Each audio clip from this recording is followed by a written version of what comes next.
No more lunatics, haters, and punk trash. Merry Christmas. Well, hello.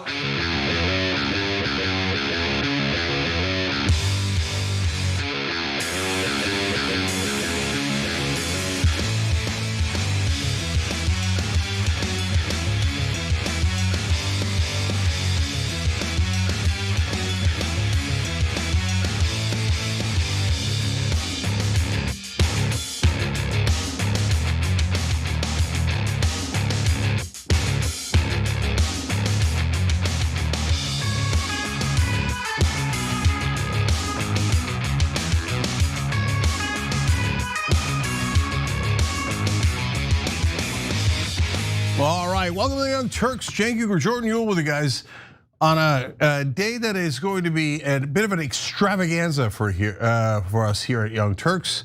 So we got Jordan in the first hour, we got Sharon Reed in the second hour, and Kasparian joins us for the third hour. What's going on? It's our 20th anniversary on YouTube. It was actually technically Sunday. We're celebrating it today, so we're gonna do a look back on the 20 years at Young Turks on YouTube. We are originally the first YouTube partner and arguably the original YouTubers. So fun celebration today at 8 o'clock Eastern for everybody. Now on tonight's show, of course, we celebrate the good news. Well, not so much good. So we've got Epstein fallout, what's been released, what hasn't been released, what are the consequences. We've got Israel, of course, wanting to bomb Iran again, or of course, more accurately, make us bomb Iran again. CBS is in a state of free fall. So much more to get to. So Jordan, what do you got for us? Take a look at this. Blanche was on this morning saying that Massey and I have a problem, that it's taking too long. That's not the problem. The problem is this was a slap in the face of survivors. What do they want? They want to know who are the rich and powerful men who visited Epstein's rape island and covered up the abuse. And the key documents that our law basically said needed to be released, the 60-count indictment that actually implicates a lot of these people, and the prosecution memo were not released. It's not about the timeline, it's about the selective concealment. On Friday, the Department of Justice released a fraction of the Jeffrey Epstein files, replete with redactions.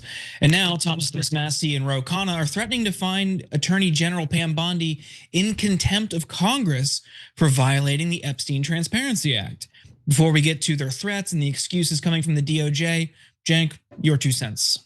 Yeah, so a lot of you saw Ro Khanna say that here first on the Young Turks last week, and they're really sticking to their guns. Here on the program, he said that not only could they do impeachment, but they could have Pam Bondi arrested with the Sergeant at Arms. We'll get to that in a minute.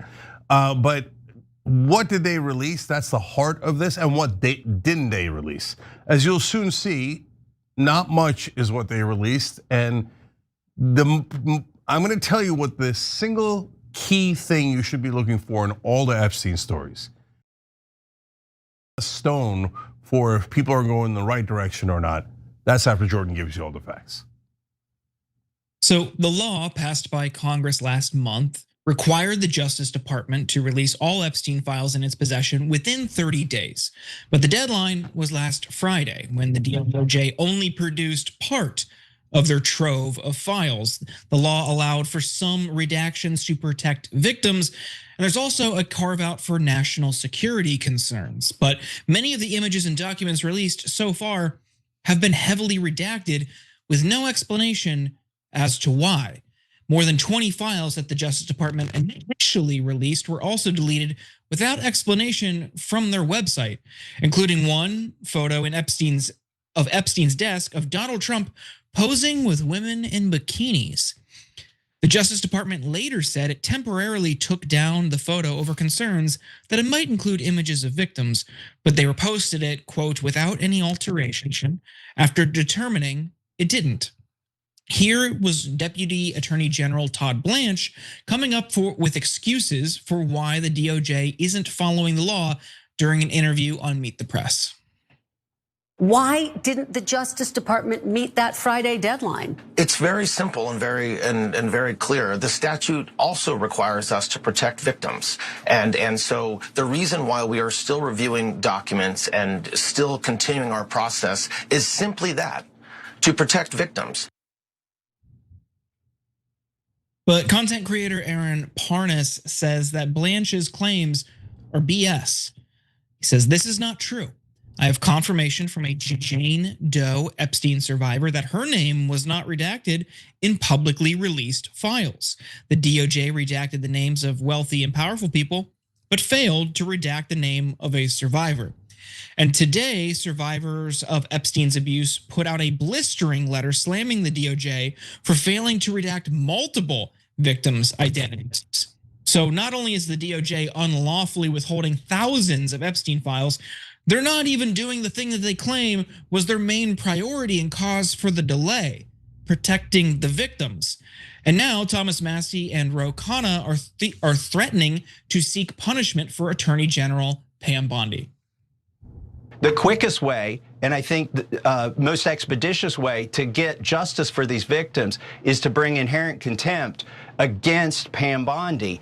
And that doesn't require going through the courts. We only need the House for inherent contempt, and we're building a bipartisan coalition, and it would fine Pam Bondi for every day that she's not releasing these documents. The problem here is that there are rich and powerful people. We all know this. There are 1,200 victims. They're rich and powerful people who either engaged in this abuse, covered it up, or were on this island. And what the American people want to know is, who are these people? And instead of holding them accountable, Pam Bondi is breaking the law. And this is the corrupt system, the Epstein class that people are sick of. So I believe we're going to get bipartisan support in holding her accountable, and a committee of Congress should determine whether these redactions are justified or not.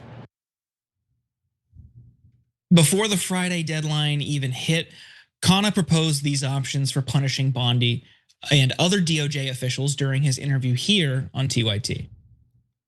Massie and I have talked about introducing an impeachment resolution against Pam Bondi, where we could get Republicans breaking and supporting that if the release of the files is not in compliance with the law. Second, she could be held in inherent contempt of Congress. That means the Sergeant of Arms of Congress could actually arrest her, and there could be a trial in Congress about whether she was transparent. And we are pursuing a number of those things. And as NPR explains, inherent contempt refers to Congress's authority to fine or arrest and then bring to trial officers who are obstructing legislative functions. It was last successfully used in the 1930s, according to the American Bar Association. Blanche said Sunday that he doesn't take seriously even a little bit threats to impeach administration officials or hold them in contempt.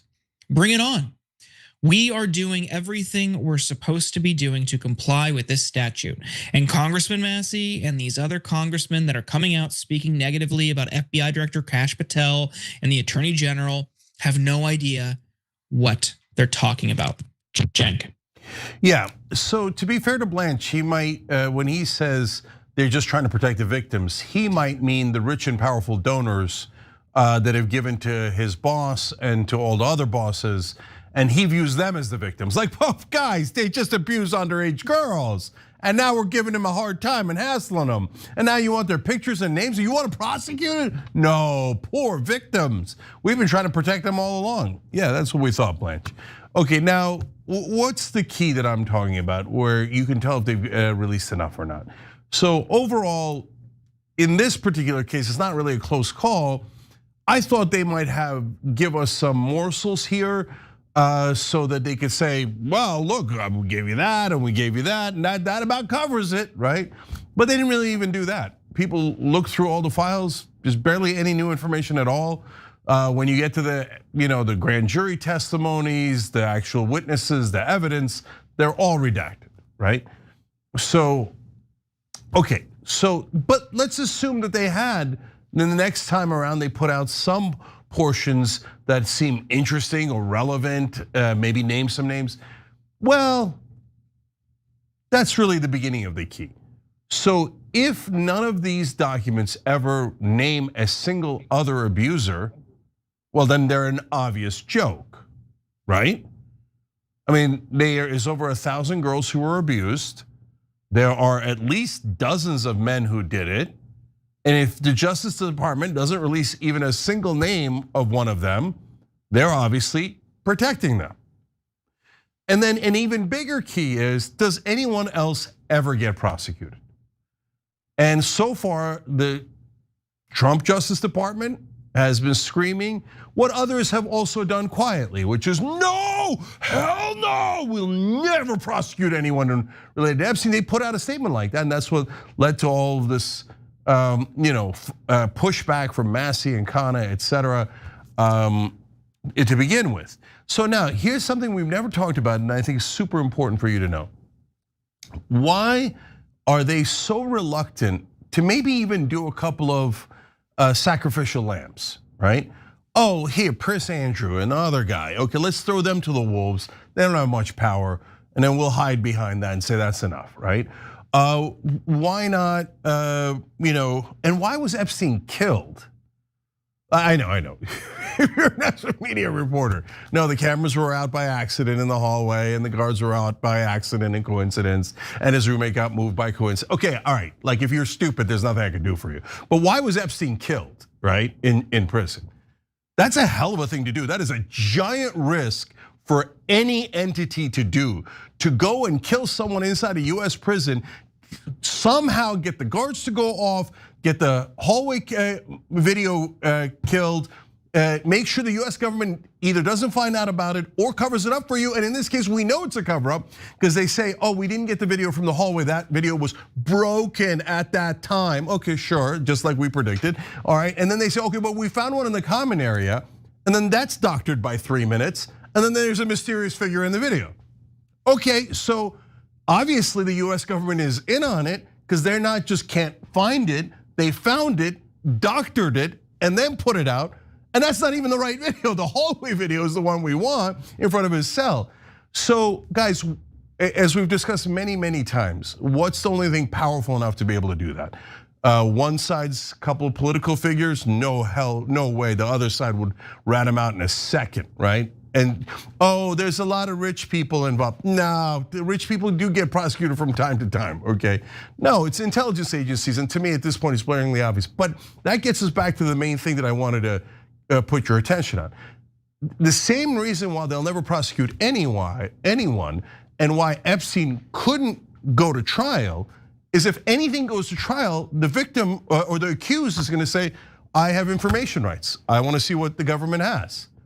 And what the government has is that Epstein was run by an intelligence agency. So they cannot ever go to trial. The only person that went to trial and got convicted was Ghislaine Maxwell. So why didn't Ghislaine Maxwell ask the government for information on the intelligence agencies? I don't know, maybe because her dad was the biggest Mossad spy of all time. And if she was intelligence, she then couldn't use intelligence as a defense. So that's the very last thing she'd want to say is, oh, by the way, I'm a Mossad spy. Can I get that as my defense?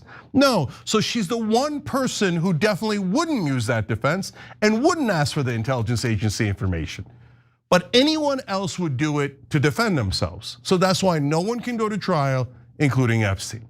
That's my sense of it. But one thing that I think, Jordan, we could all agree on is if they never charge anyone and they never name anyone, obviously it's an enormous cover up that continues through both Republican and Democratic administrations. Yeah, I mean, we remember early on the language and the reasoning from Bondi, Bongino, et cetera. Oh no, there's nothing to see here. No, there was no trafficking whatsoever. It was just Epstein and Maxwell. Now all of a sudden it's like, well, we got to protect all of these victims, and it's like the details are starting to shift a little bit. But then now today, shortly before we went live, Trump is at a mini presser for new Navy ships, which we may talk about tomorrow, and also his comments in response to reporter questions, which we will certainly talk about tomorrow. He's now upset. He's deeply stressed, bothered, Cenk, that pictures of people with Epstein are being revealed, and it's making people angry.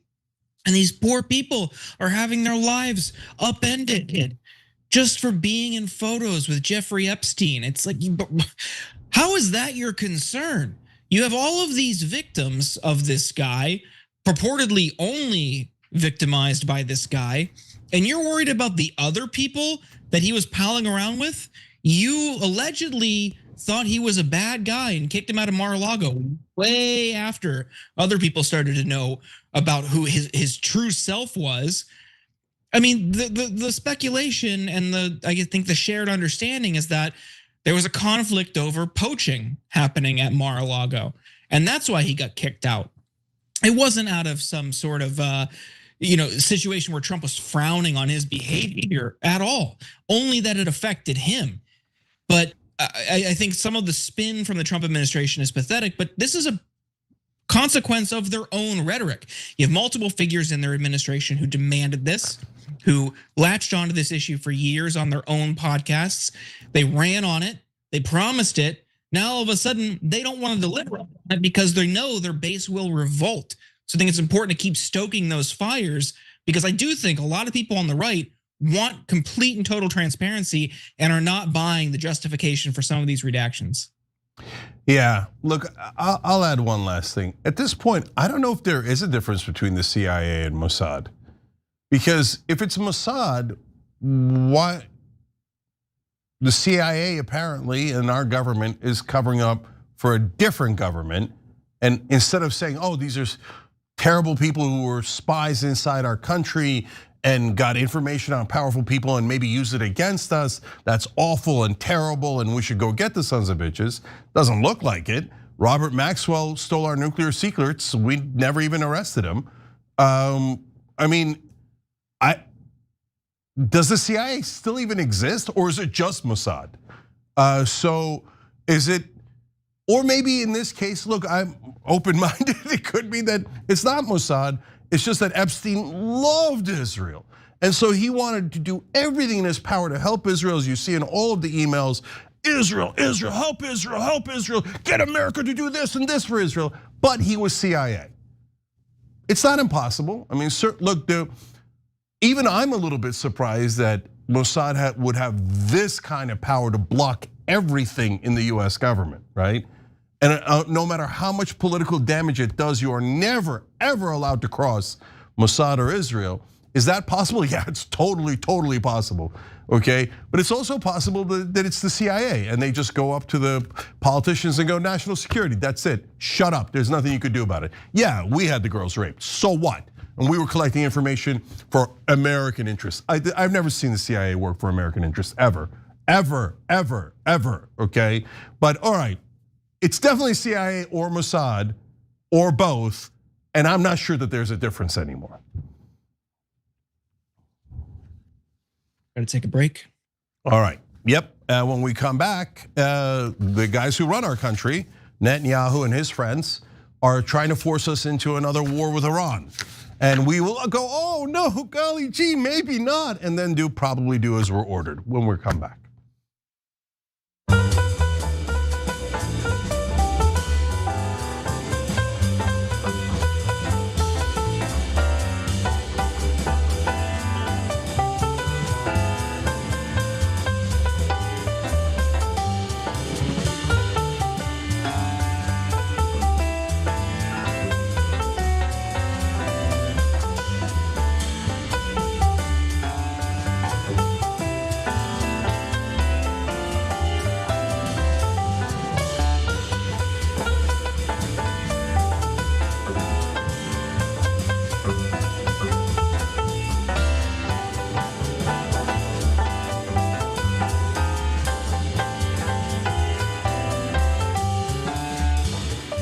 All right, let's go to our members first. Eclectic Mistletoe says, Cenk, have you told your kids that you're the original YouTuber? And if so, do they think it's cool or do they roll their eyes?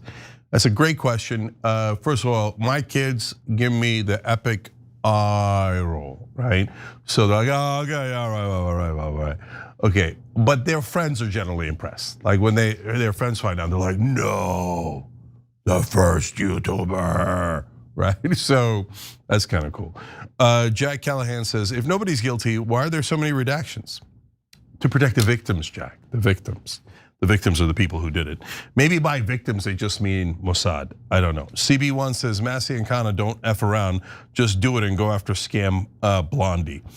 Yeah, guys, I mean, did I tell you Ro Khanna? Who's the one guy that I supported through all of this? Ro Khanna.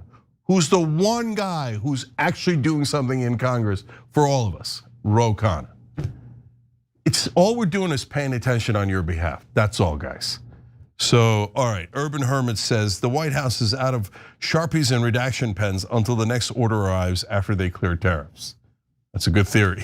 Okay, so also today, 20th anniversary special. Anna and I watch some old clips, have a great time. Make sure you're here for it. So that's at 8 o'clock tonight. And then next Monday, we're gonna do Turks and Jerks. As usual, the jerk category is so full, it's filled to the rim, and we've got to make super hard choices. Turks, that's a little bit easier, less choices, unfortunately. All right, Jenks Left Tricep Furious says, need distraction from the Epstein files again. Let's start another war. It's not just that. Israel is demanding perpetual war, and we should all shut up, otherwise we hate Jewish people. That kind of usual garbage that comes out of Israel. Actually, Active says on Twitch, the stark lack of accountability indicates that we trusted those in power, the Dems, to protect against these actions, and zilch. Oh no, the Dems are super guilty. I mean, I don't yeah, Republicans are guilty now, but the Democrats never released anything, and they never prosecuted Epstein or Maxwell. They never did anything. Finally, they got Maxwell, right? Just window dressing. So no, they protect the guilty just as much because they are guilty. They're part of the same corrupt system. MJSC 7655 says, whatever happened to Q? That's a good question, isn't it? Bad Shot Knight of Gotham says, harm toward people who are not part of any fight is always wrong. What happened on October 7th, including at the Nova event, was widely rejected. No group should ever bring danger to regular people. When one side says the other puts people at risk by staying close to them, it's important to look at every claim with the same fair view. Real care means wanting safety for everyone involved. Some say off-duty people were mixed with the crowd, and others could argue they believe the same about the concert group. Still, using nearby people to explain harm is never fair or acceptable. I think that's certainly true. All right, we'll be right back.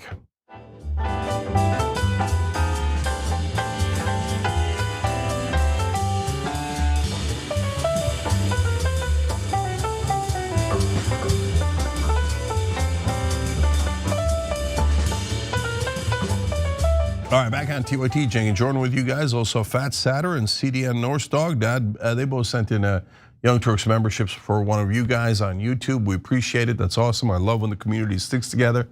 Guys, we try to save you a little bit of money through the holidays and beyond.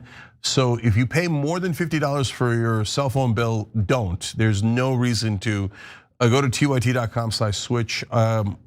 I'm now hearing reports of people getting $20 back. I got about $10.50 back, $17 back, etc. So it's not even $50. It's somewhere between $30 and $50.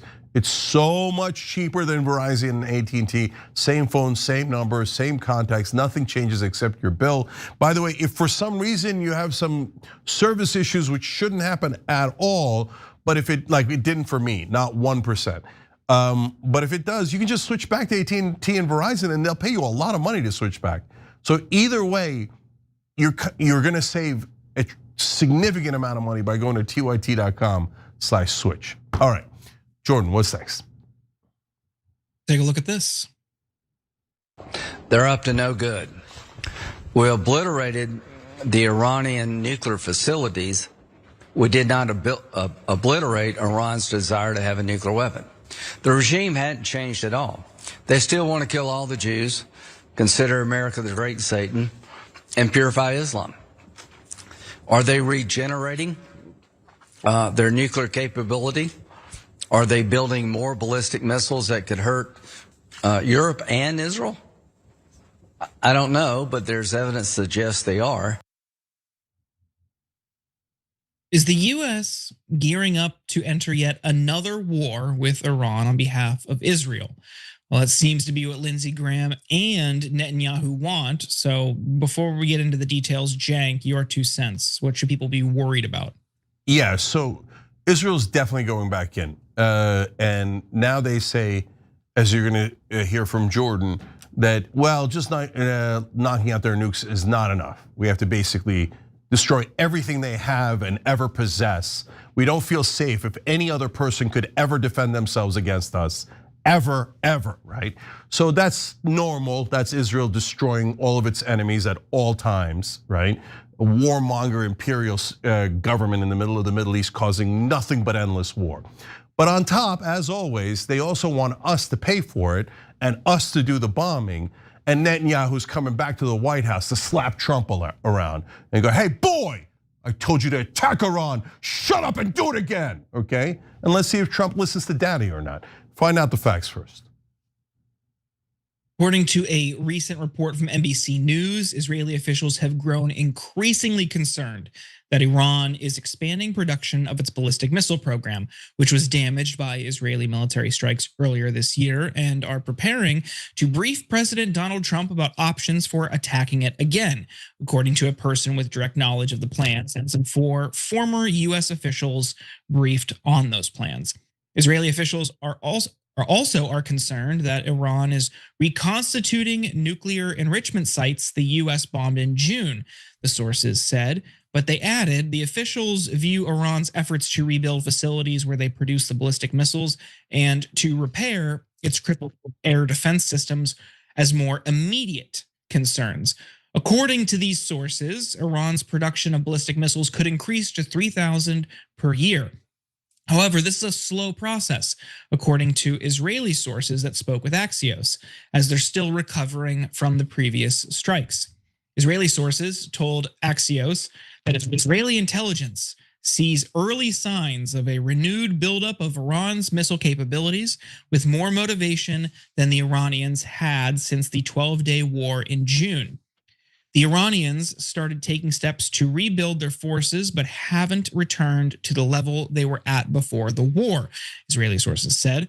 They also said that at the end of the war with Iran, Iran was left with 1,500 missiles, down from 3,000 it had before, with 200 launchers out of the 400 it had before.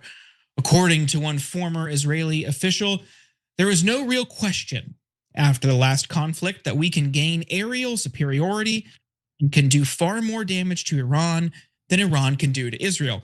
But the threat of the missiles is very real, and we weren't able to prevent them all last time. But how big is that threat, really? Well, according to Joseph Rogers, the author of a report on Iran's development of nuclear weapons, the top line is that the Iranian nuclear program appears to be in limbo without clear leadership guidance. We see some activity building new nuclear facilities nearby the facilities that the US destroyed. And simultaneously, it appears that the 3 facilities the US struck there have been basically no attempts to rehabilitate whatsoever. And an American source told Axios that US intelligence currently has no indication an Iranian attack is imminent. And other sources said the biggest risk is a war between Israel and Iran will break as a result of a miscalculation, with each side thinking the other plans to attack and try to preempt it. And it seems that's where Bibi's mindset is at right now. It was announced last week that President Trump and Netanyahu are set to meet at Mar-a-Lago before the year ends. At that meeting, the sources said, Netanyahu is expected to make the case to Trump that Iran's expansion of its ballistic missile program poses a threat that could necessitate swift action. They said part of his argument is expected to be that Iran's actions present perils not only to Israel, but also to the broader region, including US interests, and present Trump with options for the US to join or assist in any new military operations. Now, the timing of this is interesting because Trump had recently announced the potential of reopening talks with Iran. He said Iran can try to rebuild its ballistic missile program, but it's going to take them a long time to come back. But if they do want to come back without a deal, then we're going to obliterate that one too, Trump said. You know, we can knock out their missiles very quickly. We have great power. And Iran has expressed interest in resuming talks. So we'll have to wait and see what actually comes out of the meeting between Trump and Netanyahu. But we do know what Lindsey Graham is ultimately hoping for. That Iran is going back into the enrichment business at other sites, that they're trying to build more ballistic missiles to terrorize Israel and maybe Europe, that we hit them before they can do that. The one thing I've learned about radical Islam, the only language it understands is force. Cenk, there's a lot here. I'm curious what you make of it. And also, what has Lindsey Graham ever done in recent years to put South Carolina voters first? Yeah, no, absolutely nothing, of course. He couldn't care less about his voters. He's obsessed with Israel and starting wars and let's go kill people and make profits and at their expense. He's one of the most disgusting people I've covered in politics. So did you notice what he said at the end there? I love that. That's classic neocon Israel first ideology. These Muslim Iranians are the worst people ever. They might do something at some point. So we should hit them first. Strike and attack and kill and murder them. Because the only language they understand is violence and force. No, brother, that's you. You're describing yourself. Like literally in the same sentence. And the same goes for back in the day, John McCain and Joe Lieberman and all of them. Almost the entire government is neocons. Let's do massive violence. Let's put American lives in jeopardy, spend trillions of American dollars, kill, attack anyone who's even the slightest threat, who even looked at Israel slightly awkwardly. Did you look at Israel that way? Attack, murder, right? That's Lindsey Graham. He's a total bought bitch of a different government. And by the way, now people on the right know that just as much as people on the left. At least in the online community, younger people, etc. I know the senior citizens are still on cable news. And they're like, we heard Israel's our special ally and my grandson should die for them. Here's all my savings, Israel, please. The Fox News and MSNBC agree. We should kiss Israel's ass. Other than that, just, guys, if you see someone advocating for Israel these days, they're either biased, and I get that I actually excuse a lot more, or they're literally paid to like grovel at the feet of Israel. It's the most disgusting, saddest thing I've ever seen. So, okay, let's go to the heart of this. First of all, I'm gonna say something that people will find outrageous in traditional media and politics. So what if Iran is a threat to Israel? I mean, I don't think they are, but so what if they were? How dare you? It is our moral responsibility to murder anyone who Israel considers a threat. No, it's not. Israel is the aggressor. Israel keeps attacking Iran. Israel has bombed their capital. Israel has killed their civilian scientists and their children. Israel has bombed Iran over and over and over again. And so why do I have to protect the aggressor? Why do I have to help the aggressor commit more offensive wars and destroy their neighbors? And if their neighbors attack back after Israel has attacked them, well, that's not my responsibility at all. Here's how you could cure that, Israel. Stop attacking every single one of your neighbors. There, I solved it for you. It's not my responsibility when you start the war, okay? We don't have any responsibility to Russia. Oh yeah, but the Ukrainians might hurt some Russians. And, or fill in any other blanks. The Saudis, when they attacked Yemen, did we have a responsibility to defend Saudi Arabia? No, they started the war. By the way, they also starved people in Yemen, just like Israel did in Gaza. No, we don't have any moral responsibility to have warmongers who'd like to start wars and expand their empires, and the Saudis wanted to control over Yemen. And so now that leads us to the very core of the issue. Now, Israel says, as Jordan partly explained to you guys, you have 4 options, they say. One is Israel does it by itself. The other is Israel does it with limited American action. Third is joint operation. Fourth is America does it on its own. We laugh our asses off at you, right? And so, okay, if that's our 4 options, I'll take option number 1. Israel, F off, do whatever the hell you want. I mean, I don't want it. I think attacking Iran's a terrible idea, but I'm not the boss of Israel, okay? We're American voters. And as Americans, we go, if you would like to unfairly attack another country for no damn reason, that's kind of your business, brother. That ain't my business at all. And you want me to do it for you? No. I have no interest in your expansion and your greater Israel and all of that. And now, by the way, the reason why later in the show we'll go back to MAGA Civil War is because now people on the right are just saying it. Like Ben Shapiro comes out and gives a speech, you all have to cancel everyone I am opposed to. How dare you even talk to anyone who doesn't kiss Israel's ass, right? And Steve Bannon came out. I'm no fan of Steve Bannon, that's for sure. But he was one of many voices, and he said, this isn't about protecting Israel. In front of all of TPUSA, he said, this is about their expansion to form greater Israel. And we have no obligation to help them expand their empire. So now the right and the left completely and utterly agree. The only people left are the crooks in Washington who are all Israel first. The rest of the country's gone. God, we don't want to fight another war for Israel. And don't tell me it's not for Israel. Israel's literally saying, you better do it for me. You better pay for it, and you better do the bombing, and Netanyahu's gonna come and to threaten Trump personally. Again, I don't know what he's got on Trump, but every one of those visits works. Trump for a while, when Netanyahu leaves, goes, oh, I might stand up to Israel. I don't know if I'm gonna go in again. And then Netanyahu comes and grabs his ear and goes, get into my office, and they go into the Oval Office. And then after they come out of the meeting, Trump's like, oh yeah, I'm good. I got my pager, I'm good. Of course, yes sir, of course sir, I will, please, I'm so sorry. I will attack anyone you like, sir. Okay, so why are they so gung-ho on attacking Iran again? After even they agreed that the nukes have been, there were no nukes. The nuclear facilities that were beginning to enrich uranium have been wiped out.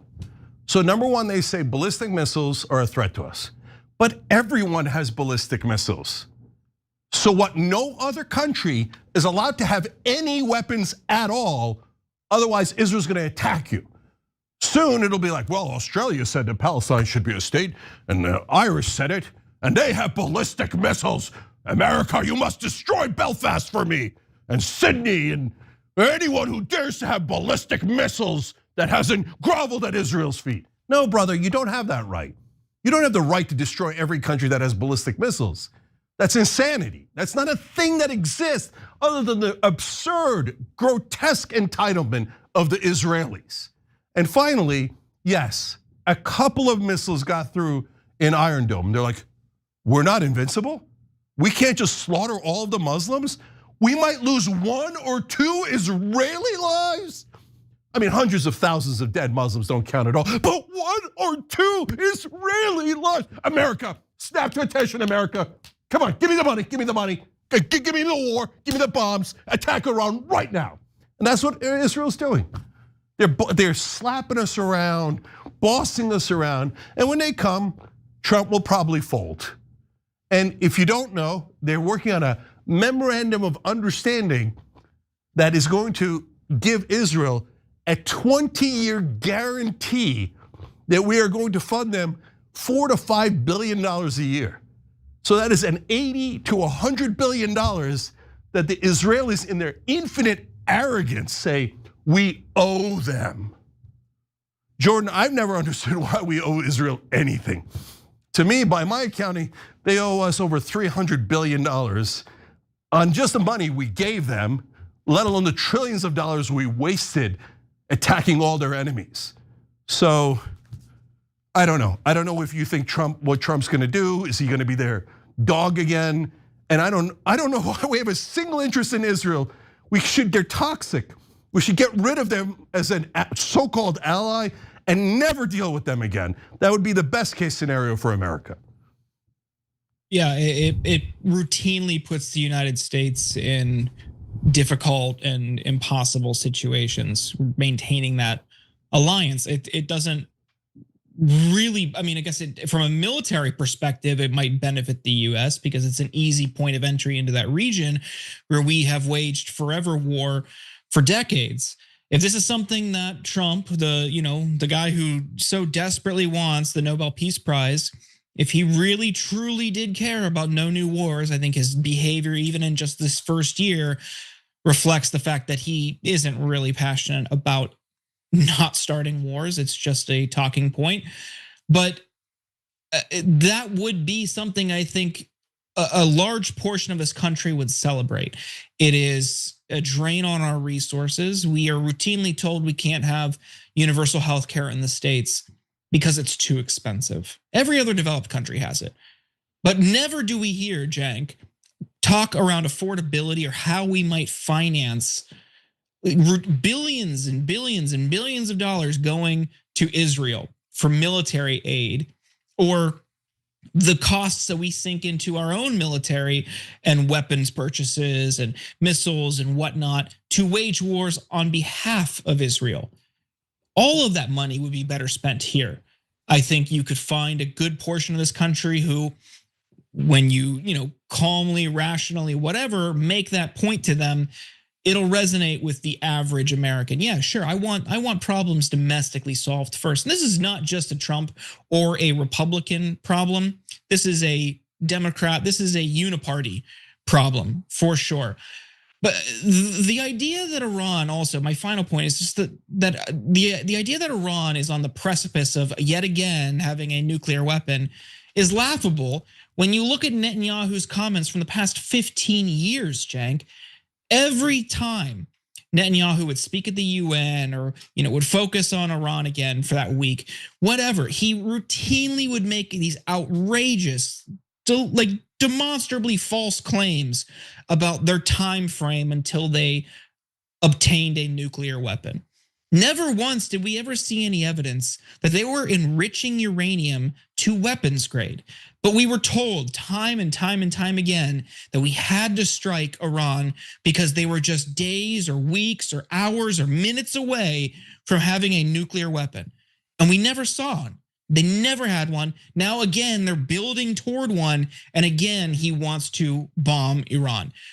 That's all he wants. That's all he's ever wanted. He's willing to lie about it then. He's willing to lie about it now. I don't trust these Israeli sources who say they are working toward a nuclear site.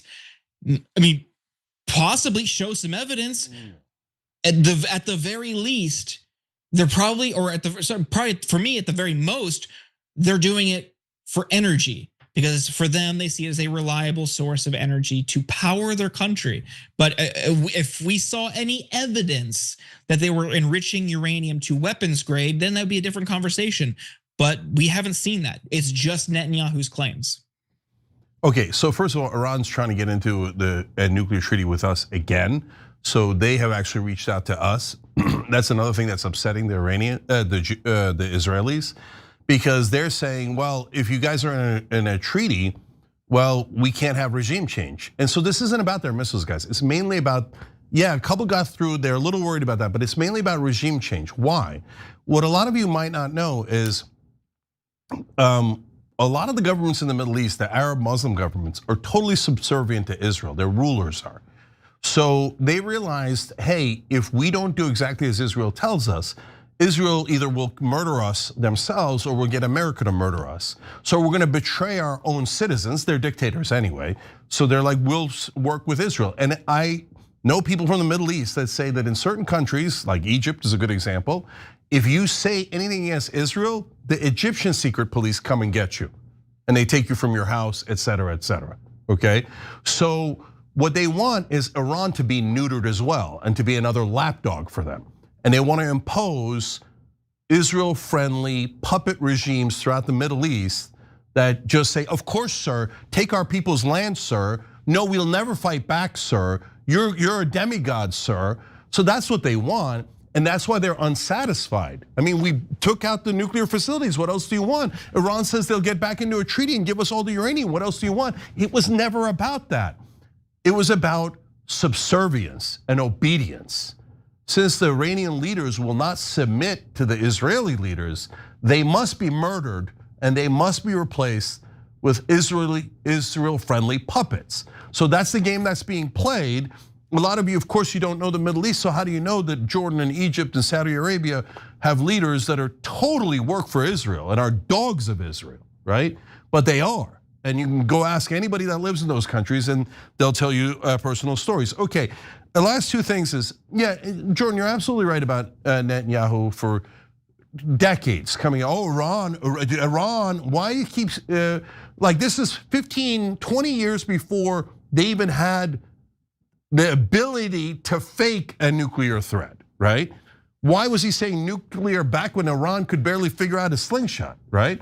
Because regime change. The Iranian regime is not friendly to Israel. In other words, is not controlled by Israel. So we must murder their leaders and put in leaders that will bow to Israel. And that's what they've done in almost all their neighboring countries. So lastly, and so if you've seen the video, there's a video from Netanyahu around 90s, I think, where he's talking inside a house in, I believe in Israel. And they ask him about the Americans and he says, oh, there's two of these videos. One of them, he says, oh, the Americans, they're no problem at all. Don't worry about the Americans, they're super easy to control. We'll be able to control them no matter what we want. He said it, and he's been doing it. And I mean, it's an incredible shame on our disgusting politicians that they serve that man, okay? And finally, we don't have the money, we're borrowing it. So if we give the Israelis $100 billion now, we'd have to borrow, assume a super low interest rate of 5%. We'd have to borrow an extra $5 billion a year in interest to pay for the $100 billion. And that accumulates every year. So far, we've given them inflation adjusted over $300 billion. That's arguably, again, super conservative rate, $15 billion in interest alone that we're paying to borrow the money to give to Israel. I mean, you really have to be the world's biggest suckers to do that. And Israel's not a little baby country. Oh, goo goo gaga, I don't know how to defend myself. It has nukes, it has one of the top economies in the world, it has single payer healthcare, it has free college, it has Iron Dome, it has the best military in the Middle East. Why are we goo goo gagaing one of the best developed militaries in the world? You're a grown up country. Go on your own already and find out what life is like without Big Daddy paying all your goddamn bills. So Israel's a scourge upon this country. I can't wait to free America from it. But for now, Netanyahu will come over and slap Trump around, and then Trump will probably make us do whatever the Israelis want. That has been the 100% unbreakable pattern through Republican and Democratic administrations my whole life. All right. We got to take a break. Yep, and when we come back, CBS caves into Trump, takes down a story from him. Of course, all national media is propaganda anyway. We'll come back.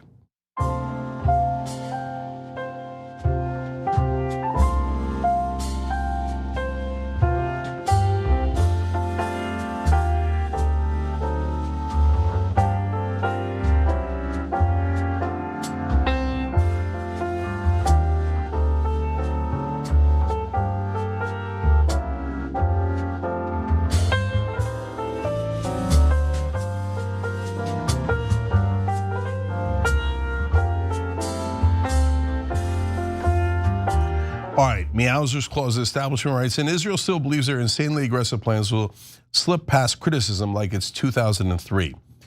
No, they think that they could just get anyone who opposes them fired and ruin their careers because they have a bunch of thugs and assets inside this country that try to do that for them. Anytime somebody criticizes Israel, they call them an anti-Semite and try to ruin their lives. It's Israeli 101. So 2% of the time you hear someone's an anti-Semite, it's real. 98% of the time it's to protect Israel, and it's done by thugs here in this country who don't even believe it, who just want to destroy, utterly destroy any American who dares to oppose Israel.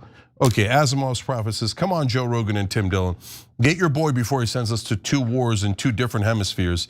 We're gonna spread real thin so you can say it's a national security risk. Well, look, good news, Dylan's gone. Dylan's off that Trump train big time, and he's leveling Israel and not interested in any of the wars. Rogan is much more, like Rogan is generally saying the right things whenever the issue comes up for about 5 to 10 seconds a piece, but it looks like he's trying to desperately avoid that issue. God knows what kind of pressures he has. Eclectic Mistletoe writes back in, it's 2025, so we're at quarter century mark. Maybe TYT should also do who's the biggest Turk and jerk so far this century. Now that would be a hard choice. Man, we're 20 on YouTube, but 23 overall. My God, we're almost a quarter of a century at the Young Turks. Jack Callahan says we could bypass this whole debacle by talking to Iran and re-upping their nuclear treaty we had with them. But Jack, that not only would that not help, that would actually motivate Israel more to immediately start the war, because we might get to peace with the Iranians. The Iranians want peace, we want peace. And Israel's trying everything they can to prevent that peace and make sure that we stay in perpetual war on their behalf. And every national media report is like, oh, Israel's influence on America? I can't see it, I don't see it at all. I mean, come on, guys. The national media reporters are such a colossal joke. They're the biggest jokes in the whole country. Israel's influence on American politicians? What name so? I never saw it. And if anybody says it, they're anti-Semites. That's what they are. You should destroy anyone who criticizes Israel. I'm a reporter for national media, okay? Hundreds of millions of dollars by the Israeli lobby. How dare you mention that? That's not a problem at all. They bought 94% of Congress. That's not a problem at all. You mentioning it though, you should be destroyed, says the news reporters. Okay, Textan says, oh look, it's the IDF reporter Barak Ravid reporting that Iran is dangerous and out of control. Who would have believed it? And that's like literally what's happening. He's literally an IDF soldier. Anyway, Theater Goddess says, I've been rewatching old episodes of NCIS. When I first saw the Ziva episodes where they portrayed the Mossad and the Israeli government as shady AF, not as a good ally to the US, I thought them to be overly dramatic. Turns out the writers knew what they were talking about and pulled their punches. Guys, I've seen it as Superman, I think in Zootopia 2.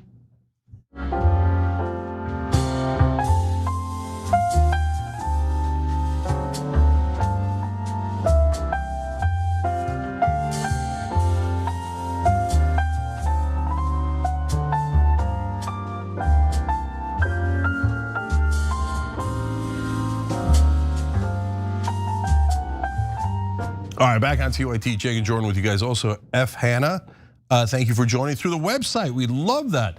TYT.com/join. And Patrick Royster 2569, thank you for gifting a membership. Fat Satter, thank you for gifting another. You guys are awesome. We love you. Jordan, what's next?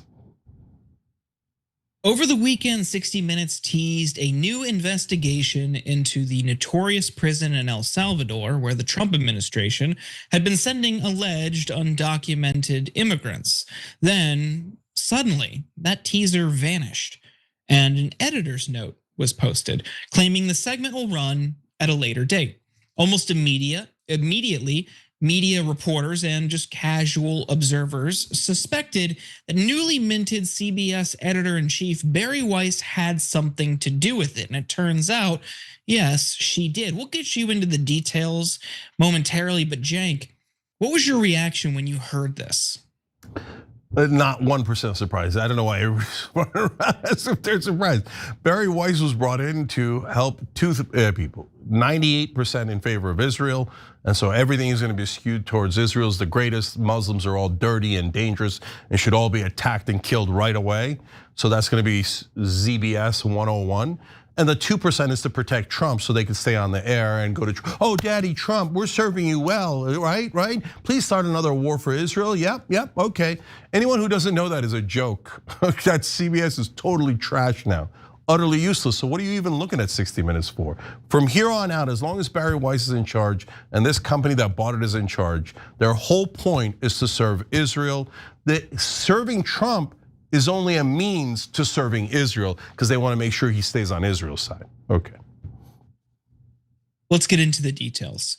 The teaser clip showed footage of people arriving in El Salvador and being removed from planes by heavily armed guards. Then buses of detainees arrive at CICOT, the purportedly brutal terrorist confinement center in El Salvador and the largest prison in Latin America.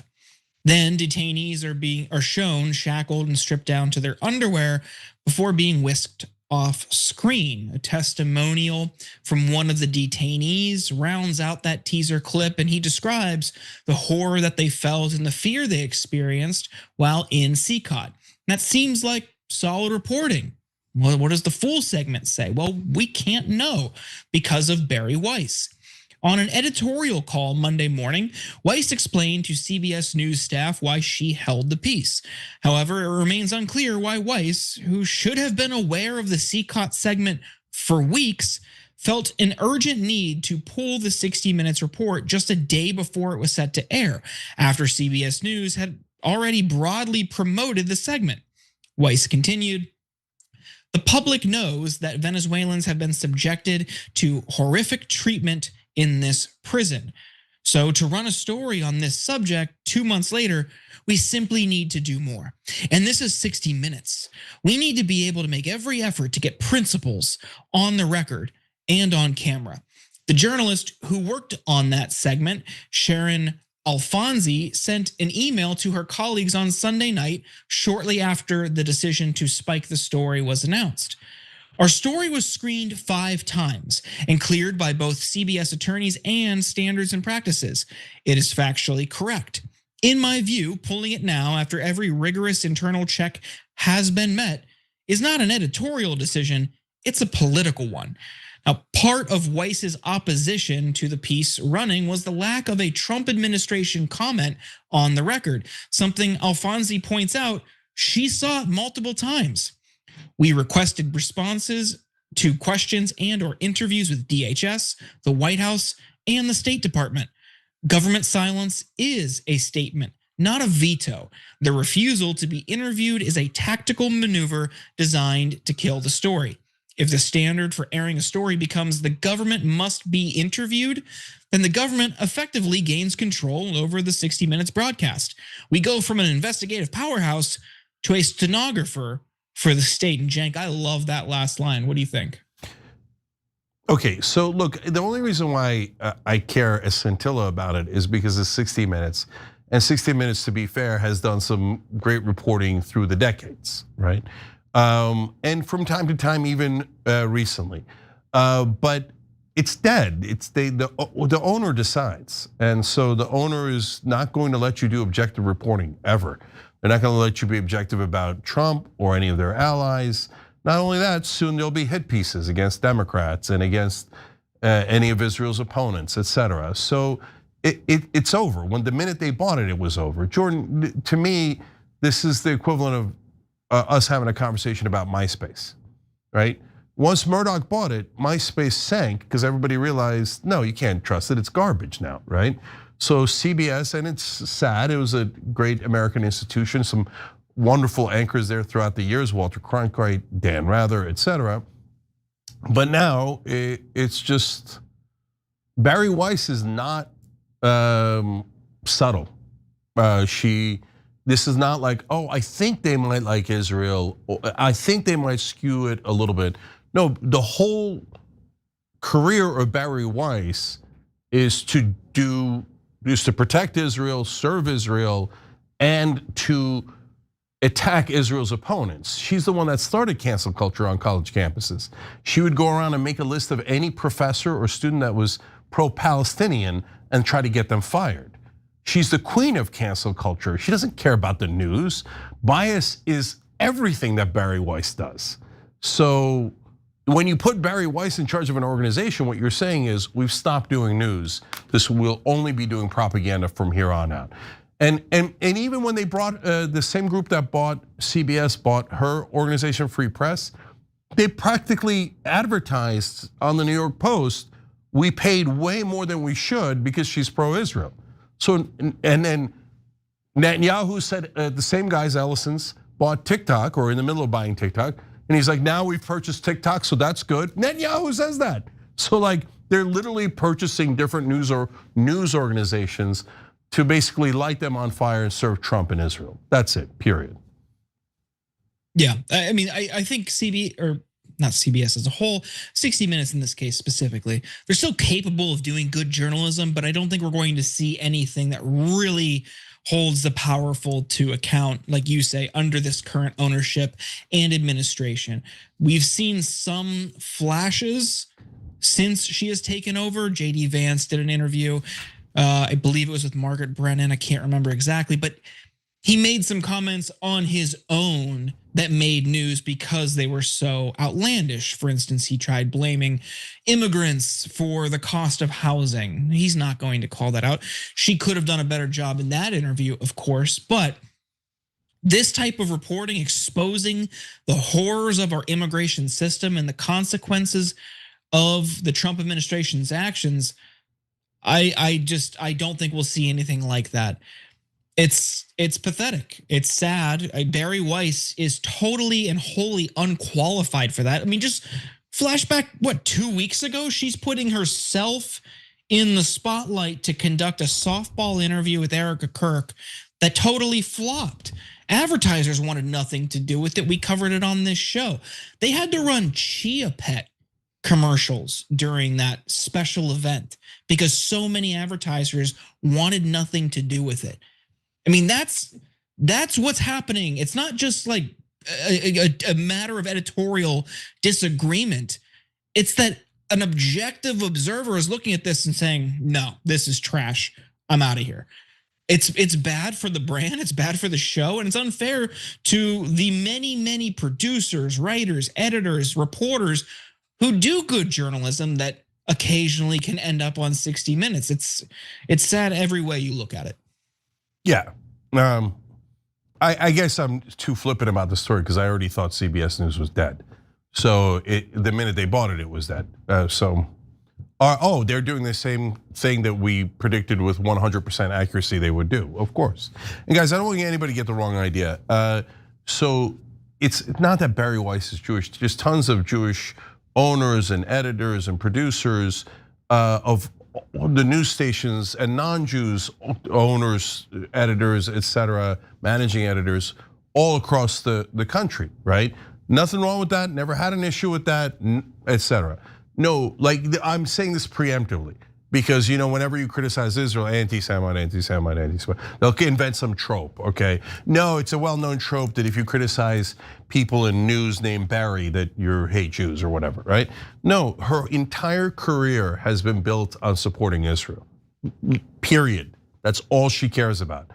And the Ellisons have declared, I mean, look, Larry Ellison, the guy providing all the money for this, the founder of Oracle, went and spoke to Marco Rubio in 2016 and he told the Israeli ambassador, I'm gonna check to see if he's pro-Israel enough. This is again, me emails that DropSite News found. And then he tells the Israeli ambassador afterwards, yes, he will serve Israel. And that's why I gave him $5 million into a super PAC. That's who bought CBS. CBS News is gone. Get used to it, don't get outraged by it, just move on. I mean, it's only 89-year-olds watching anyway, so sad day for 60 Minutes, which was a great program.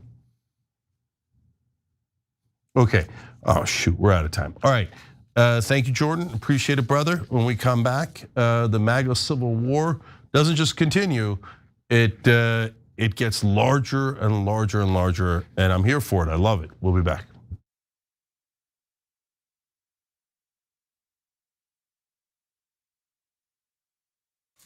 They failed us. And if you're not angry about that, Michael, and any of you out there, then you're damn wrong, because you should be angry. Young Turks. It was genuine. He was mad. Cenk Uygur, known online as one of the Young Turks, isn't afraid to throw some punches. 3, 2, 1, fade up. Cenk the Turk Uygur. What kind of TV station is this? The whole point is for me to yell and scream and tell you what I think. It was right out of like Wayne's World. This guy on this little rinky-dink website is speaking truth to power. We've been averaging 600,000 views a day, beating most of the cable shows in America. We're the largest online news show in the world. We're celebrating our 1 billionth view. Television, we're coming. More politics ahead with Cenk Uygur. He knew that the MSNBC opportunity was an experiment. And fill-in hosts beat CNN and headline news combined. At some point, they want to give me a show. Every single year, that comes out of our paycheck. We put it in, and you're saying we were suckers. When you, as a host, tells someone you're interviewing to shut up, that's going to raise a red flag. That guy needed a tall glass of shut-up juice. If President Obama's doing the wrong thing, I'm not going to tell you that he's doing the right thing so I can, quote, support him. He says to me, You won't believe the meeting that I just had. The head of MSNBC talked to me. They want him off the air. Cenk took an incredible risk. We're supposed to challenge the government. That's the role of the media. The Democrats and the Republicans are here to screw you. And who on the air is saying it? I wouldn't have done what he did. That if I'm going to be a talk show host, I should be the biggest talk show host in the country. I don't think anyone else does it better. I don't think anyone's even close. Before you know it, I'll be back on your TV doing a national show. I guarantee it.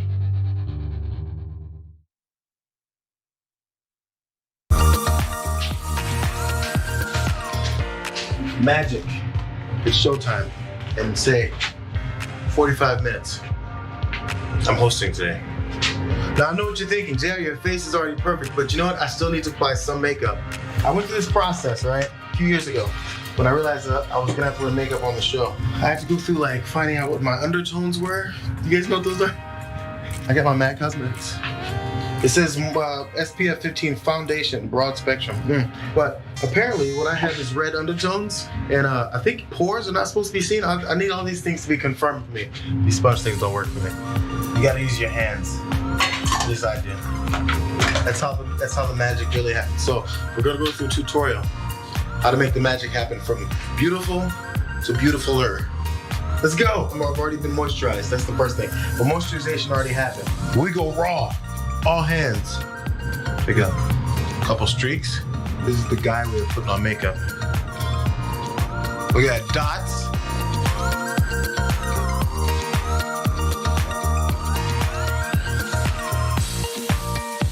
There's some shiny points that generally happen. First of all, here we go. You dust here. I'm putting way too much, but you dust. Oh, get the excess off. You don't want chunky powder. There's like a T-zone, I think, right? Mine is a double T-zone. Because I went middle and another cross. Make sure your nose isn't all shiny. People get on you for it. They'll say, that's not a good point you made on there, JR. Your nose is shiny. You guys are picky like that sometimes. I think that's about it, fellas and ladies. See you guys next time. Bitsies.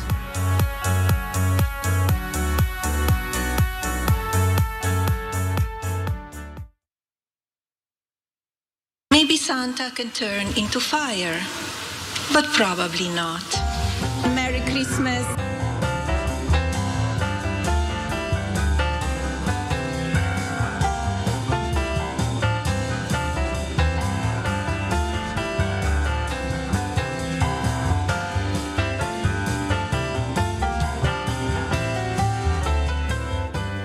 All right, back on the Young Turks, Cenk Uygur, Sharon Reed with you guys. Good to see you, Sharon. Great to see you, Cenk. All right, so in a little bit, we're gonna do a 20th anniversary special. Anna will join me at the top of the hour at 8 o'clock Eastern. Don't miss that, that'll be a lot of fun. Look back at the 20 years that we've had here, including some of the spectacular moments and some of the hilarious moments. So that's coming up in a little bit. But first, we have this. Well, I found it kind of funny that Ben thinks he has the power to decide who gets excommunicated from the conservative movement. And the Israel First crowd is Ben Shapiro, Tel Aviv Mark Levin, and many others that want to put that ahead of America's interests. Truly, Ben Shapiro, you and the midget horse that you rode in on.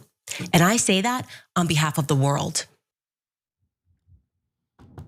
That was funny. Okay, she also said some things that were not great, but right now we're in the middle of MAGA civil war. So on the one side is Israel first, on the other side is America first. In the old days, Israel first was the undisputed champion. But as you saw in some of these clips, and we're gonna show you a lot more, America first is beginning to fight back, and it is a hell of a brawl. So Sharon, tell us all the facts, and I'll come back in and weigh in on who makes sense and who doesn't, and who goes too far and who doesn't. Yeah, better than some of the best soap operas I've seen lately, Cenk. Here are the details. Turning Point USA's America Fest turned into an all-out bloodbath with conservatives tearing each other to shreds. The feud kicked off on Thursday when Ben Shapiro gave a fiery speech condemning Tucker Carlson, Candace Owens, Steve Bannon, Megyn Kelly, and Nick Fuentes. Let's watch. And the people who refuse to condemn Candace's truly vicious attacks, and some of them are speaking here, are guilty of cowardice. Yes, cowardice. Even if it were true that other public figures were our best friends, our very best friends, that does not relieve us of our duty to speak out of principle and not to cover up evil or shy away from addressing it out of friendship. So no, Tucker Carlson, it is not an excuse to go silent on Candace's targeting of TPUSA or to mirror her lines of questioning because you love Candace personally. The same holds true of Megyn Kelly, a person I consider a friend. There is a reason that Charlie Kirk despised Nick Fuentes, and indeed even chided Dinesh D'Souza for debating him. He knew that Nick Fuentes is an evil troll, and that building him up is an act of moral imbecility. And that is precisely what Tucker Carlson did when Steve Bannon, for example, accuses his foreign policy opponents of loyalty to a foreign country. He's not actually making an argument based in evidence. He's simply maligning people that he disagrees with, which is indeed par for the course from a man who was once a PR flack for Jeffrey Epstein. All right, tell us how you really feel. Over the past few days, Shapiro's rivals have hit back. We begin with Steve Bannon. Let's face it, Ben Shapiro is the farthest thing from MAGA. Let's be blunt. He is a hardcore never Trumper. He's a hardcore never Trumper. When President Trump gets sent back to Mar-a-Lago, the very first individual that jumped on the Ron DeSantis train, the Israel First train, was Ben Shapiro. He's consistently been against Trump, and now that President Trump doesn't back the Greater Israel Project. What is Greater Israel? It's not about Israel itself. It's about an expansionist Israel, an imperial Israel that Netanyahu and that crowd have thought up. And the Israel First crowd is Ben Shapiro, Tel Aviv Mark Levin, and many others that want to put that ahead of America's interests. Then there was Megyn Kelly. She said Ben Shapiro cares more about Israel than he does about America. Watch. I found it kind of funny that Ben thinks he has the power to decide who gets excommunicated from the conservative movement, which shows a willful blindness about his position in it. So it's a similar situation with Barry. None of this is about them calling me out for anything I've said or haven't said, or it's certainly not about Erica Kirk, as Ben tried to make it sound last night. It's about Israel. Those two are very pro-ardent Israel activists, which is fine. But they don't get to dictate how the rest of us feel about Israel or what we do with respect to our friends and our friends' opinions on Israel. What about Candace Owens? Well, she was not present at America Fest. Instead, she addressed Ben Shapiro on her show. She didn't just talk about Ben Shapiro, though. She attacked Jewish people as a whole. Listen. Look at you, and I just think you are such a little worm. I could see you right now, probably. What can we get out to her? We're gonna sue her into bankruptcy again, right? Sue her for every infraction, every word that I don't like, and every time my feelings are hurt. Because what you really believe in is Baal Berith. That's what your people believe in. You believe that you are contract lords and that people are not allowed to violate contracts or you will ruin them for years. You describe yourself as a Talmudic Jew, and I've learned what's in that Talmud, and I encourage other people at home to learn what is in that Talmud so that you know what Ben thinks of you, because he doesn't just hate me, he hates you too, white men. He hates all black people, okay? If he's following the rules of the Talmud, I mean, when I say hates, they think that we're animals, that they have a right to own us, that they have a right to make us worship them, that they have a right to lie to us, that they have a right to sue us and take everything that we have. Wake up and learn the true history of slavery, because that wasn't exactly a white men sport, okay? Jewish people were the ones that were trading us. Jewish people were in control of the slave trade. They've buried a lot of it, but it's there and you can find it. All right, well, you won't be surprised to hear that Nick Fuentes had a similar response. We'll put it up for you. Stereotypically classless decision by Ben Shapiro to use Charlie Kirk's stage to disavow half of the American right by name. Jews like Barry Weiss think this is courageous chutzpah. Everyone else rightly sees it as tasteless and self-serving. The reign of Zio-conservatism is over. So, Cenk, parts of this were Interesting to watch anytime MAGA is in this internal civil war, sure. Other, though, sections of it and this kind of speech, incredibly difficult to hear. What does it mean, and who got through on the messaging? Yeah, so there's two different things here. What do we think, and what does the right wing think, right? So what do I think? I think that Fuentes and Candace Owens go way too far. So Fuentes says that it was classless. Yeah, maybe so, but coming from a guy who thinks Hitler is really cool, I'm not sure that you're the right judge of class there, right? Let alone a million other things he says that are terrible, but that would have done it in and of itself. So Candace Owens, what is with the Talmudic Jew? And put that crap aside, guys. I know tons and tons of Jewish people. I don't know any that were like, oh, let's get our secret Talmud plan out, right? No. So Israel does so many maniacal things. You don't need to go beyond that. There's this whole, like, the Mossad's not calling random Jewish people and going, okay, you guys in on it? Are all my Talmudic Jews with me? No. There's no need for that crap, and it is crap. Oh, you found some bad things in the Talmud. I got bad news for you. Read the Bible, read the Quran. You're gonna find oodles and oodles of death and murder, and we are better than the other ethnic tribes, and God slaughtered the other ethnic tribes for us, etc. Old Testament, New Testament, Quran, everywhere, okay? So it's out of bounds. To be fair to Candace, the midget horse you rode in on was hilarious. Okay, so fair show in America. So now, the Ben Shapiro's of the world would say, well, okay, then you weighed in on it.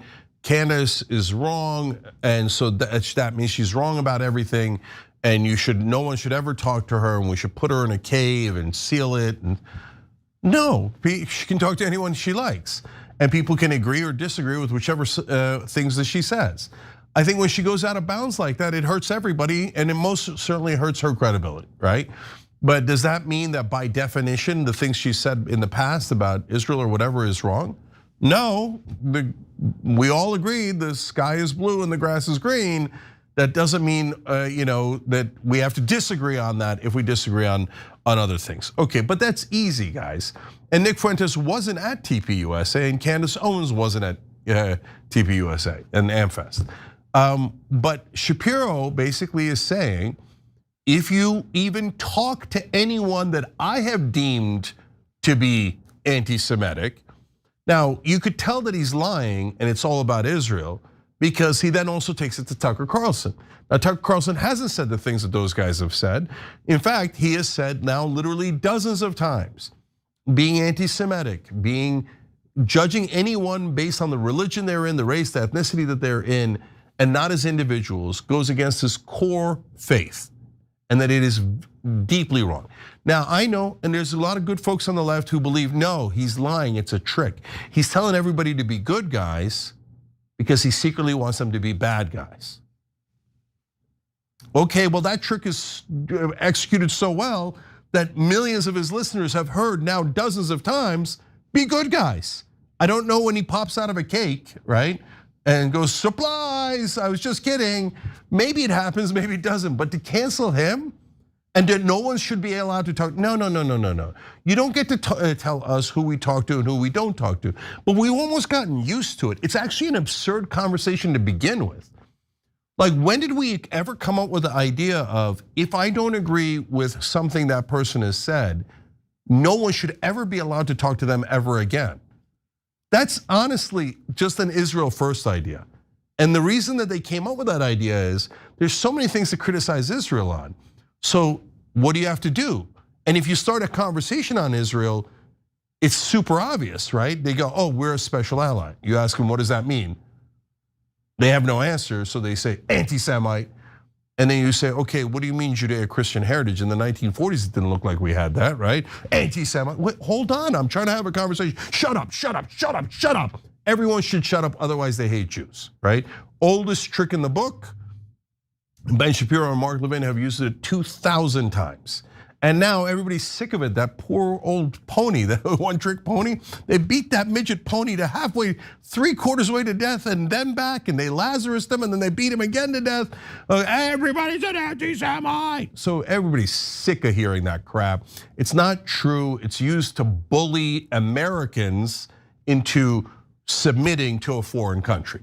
So that's obvious. Look, I feel uncomfortable agreeing with Steve Bannon, but he came around to our position. We didn't come around to his position.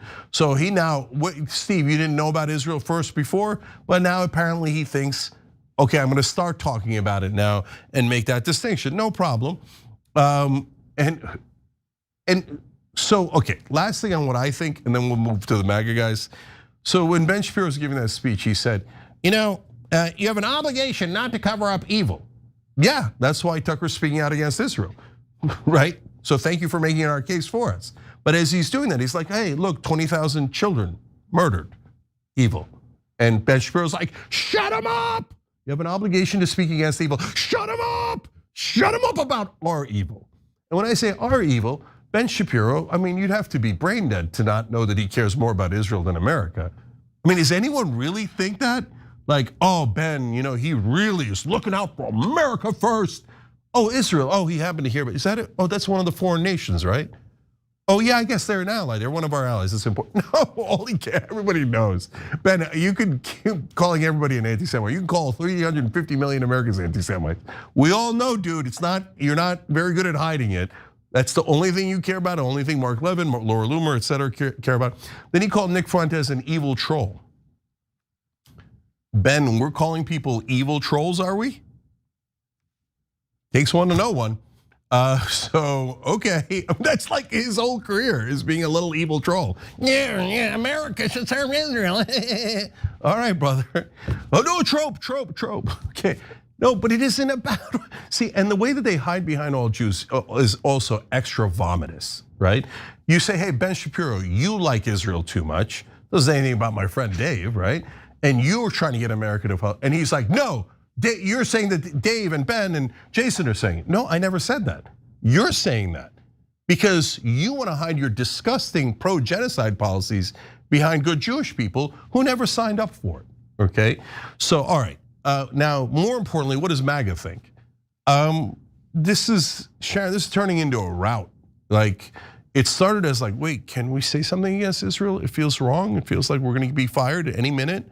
And then it started to grow and grow and grow and grow, and now it's an inferno. And so I feel like when I talk to people in the establishment, that they live in a fantasy land. They think Ben Shapiro canceled Tucker Carlson at TV USA and it's already over. He doesn't exist anymore. What they don't know is Ben Shapiro got his ass handed to him there.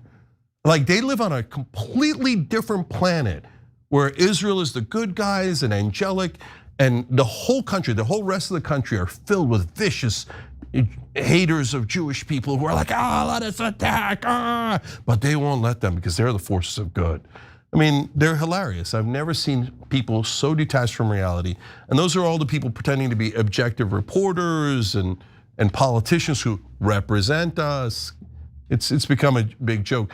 But the question is, yes, but all the people in power are still, almost all of them are Israel first. So what happens when an immovable object runs into an irresistible force, right? And on the right wing in America, we might soon find that out, because Israel is an immovable object. They will not move. You must serve us, otherwise we will ruin everyone who criticizes us. And MAGA, when they get ahead of steam, they're usually an irresistible force. So I don't know who's gonna win that battle. Yeah, I mean, it's a train wreck, and it does feel like this one could be something. Don't look away, because there seems to be that growing momentum. The final speaker, Cenk, at America Fest, Vice President J.D. Vance. Vance didn't address Ben Shapiro by name, but it was still clear who the vice president was referring to. Watch this. President Trump did not build the greatest coalition in politics by running his supporters through endless, self-defeating purity tests. He says, make America great again because every American is invited. I didn't bring a list of conservatives to denounce or to deplatform, and I don't really care if some people out there, I'm sure we'll have the fake news media, denounce me after this speech. But let me just say, the best way to honor Charlie is that none of us here should be doing something after Charlie's death that he himself refused to do in life. And we have far more important work to do than canceling each other. We have got to build. Meanwhile, MS Now commentator Joe Scarborough stated that the likes of Ben Shapiro and Mark Levin are being attacked by radicals who aren't even conservative. Here's the deal, if you're a Jew at Turning Point, right? Watch out. If you're Ben Shapiro, a guy who got pummeled with more anti-Semitic trash during the 2016 campaign and beyond, if you're Ben Shapiro or Mark Levin, man, you have just been totally savaged by this so-called, nothing conservative about them at all. They're radicals. They're not even close to being conservative, but you're getting absolutely trashed there at Turning Point. But I guess Jews shouldn't apply. Yeah, I don't know. I guess there's a problem when you have a guy who's openly anti-Semitic attacking Jews, and he gets crushed for that. Crushed for that. Cenk, final thoughts on who's, I hate to put it like this, but the winner or the loser of this one. As you said, Israel's not going anywhere. So what now? So I think I know where the rubber hits the road. We'll see. So first, Morning Joe, perfectly emblematic of the establishment as usual. Totally clueless. Oh, these anti-Israel people are radicals. They're not conservative at all. How dare anybody be anti-Israel? Nobody said anything about Jews need not apply. Who said that, right? So tons of Jewish people are in the Democratic Party, the Republican Party, institutions of power, et cetera, and as well they should be. But nobody said that, and he's just making that up. So, and if he's attacking Fuentes wasn't at the event. They're attacking Fuentes and Owens who weren't at the event, but also anyone who happened to see them. Tucker Carlson once did an interview with them, so that's it. Cancellation by proxy, right? So, and eventually if you do that enough, all of Israel's critics are canceled, and then you have cable news. Cable news is, Israel ass kissing 101 24/7, right? Not one cable news anchor has called it a genocide when almost every genocide scholar has called it a genocide, because they would never dare to criticize their beloved Israel that they value over anything else, including America. So that's my opinion. And JD Vance, where does he stand? I have no freaking idea. JD Vance was created in a petri lab by Peter Thiel. So but what that speech tells me about what who JD Vance thinks is winning, is that he thinks that the Tucker Carlson side is winning. That is why he said, no, Charlie's idea is not to cancel people, and I'm not going to do purity tests. So he's siding with the Bannon and Tucker Carlson. And really, at this point, the reason he's siding with that side is because when it comes to the voters, that's like 90. It's not 90% of all the voters, to be fair. 95% of the voters that are under 50 and online, right? Some of the older voters still have been brainwashed by the Morning Joes and stuff. Israel is our special ally. We owe Israel hundreds of billions of dollars. We should serve Israel, but we should borrow money from China to give to Israel because Israel, right? So yeah, those people still exist, but they're getting smaller and smaller. So Vance thinks America First has won, but none of that means anything other than policy. So the rubber meets the road on the memorandum of understanding. Right now, Israel is demanding a 20-year guarantee from America that we give them another 80 to 100 billion dollars, that we borrow that money from China and Japan and Germany, wherever we need to. We pay interest on it for the rest of our lives, just so we can give it to beloved Israel. And what's Israel going to do with it? They're telling us every day, we're going to do greater Israel. We're going to attack all of our neighbors until we have half the Middle East. And they have maps of it. It's very clear. They call West Bank and Gaza Strip Judea and Samaria. They're in Lebanon as we speak now, and they're in Syria as we speak now. And they're demanding that we attack Iran again, as we covered earlier in the show. So while America First has won hearts and minds in the right-wing circles and voters, they're the overwhelming winner. In Washington, I don't think the Republican Party's moved 1 inch. I think they all still 100% serve Israel. And other than Tom Massey and Marjorie Taylor Greene, I've seen no rebellion at all. So what happens when the voters wake up to the fact that their own representatives have been betraying them this whole time and working for a foreign government, let alone all the other donors, big pharma, oil, etc. Wait till they find out none of our so-called representatives represent us at all.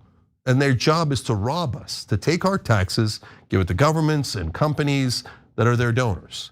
So that's the Great Awakening, that's what's happening now. And nobody knows how this collision ends because the powerful won't move. They will only serve themselves. They will not serve the American people under penalty of law. And the American people are super pissed about it. So we're all gonna see how this movie ends together, but right now nobody knows. Yeah, we'll see if inside the Washington bubble they continue to serve, I don't know, out of commitment, fear, necessity, whatever it is, you would think as the tide seems to be turning, as there seems to be this shift, someone would say, maybe that's the winning side, don't go over there. Much more to come. We'll take a quick social break. Tucker Carlson, a terrible friend.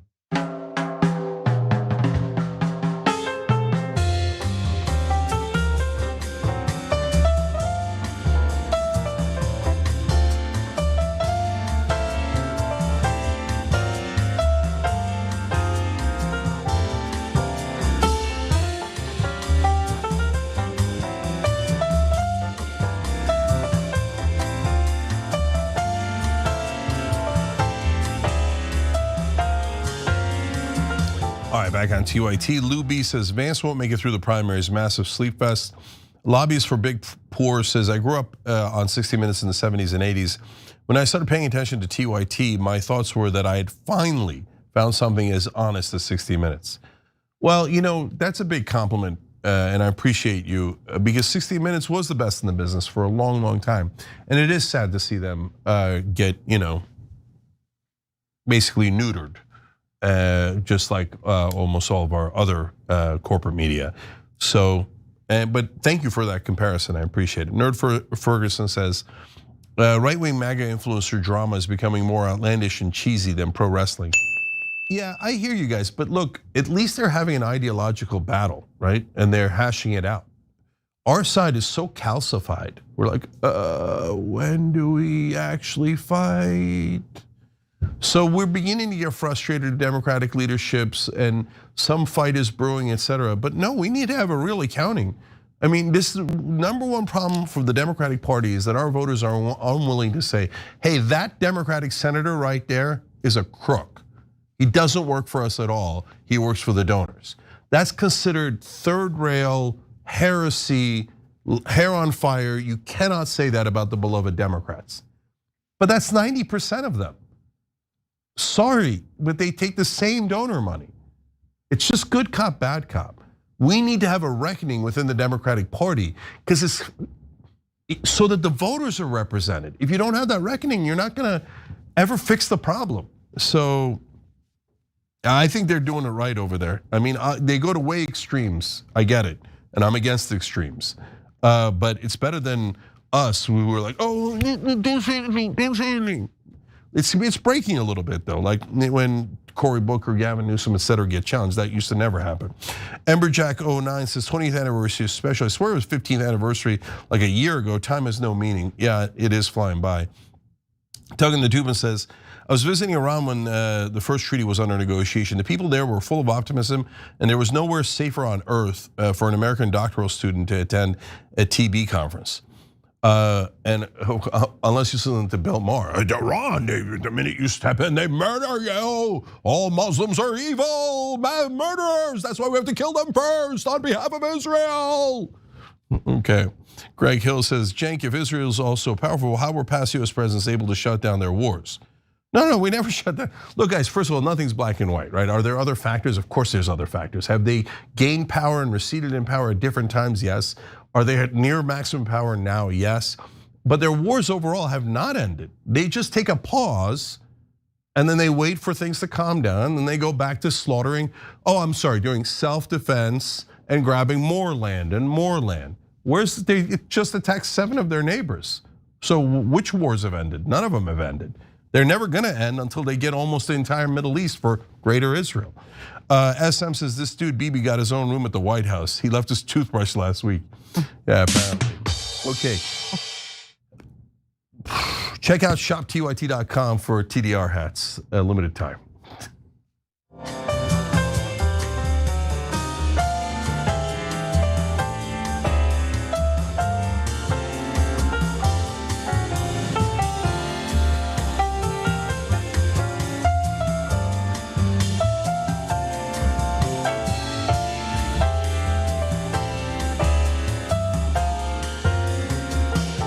All right, back on TYT, Cenk and Sharon. Check out Sharon on Rebel Headquarters.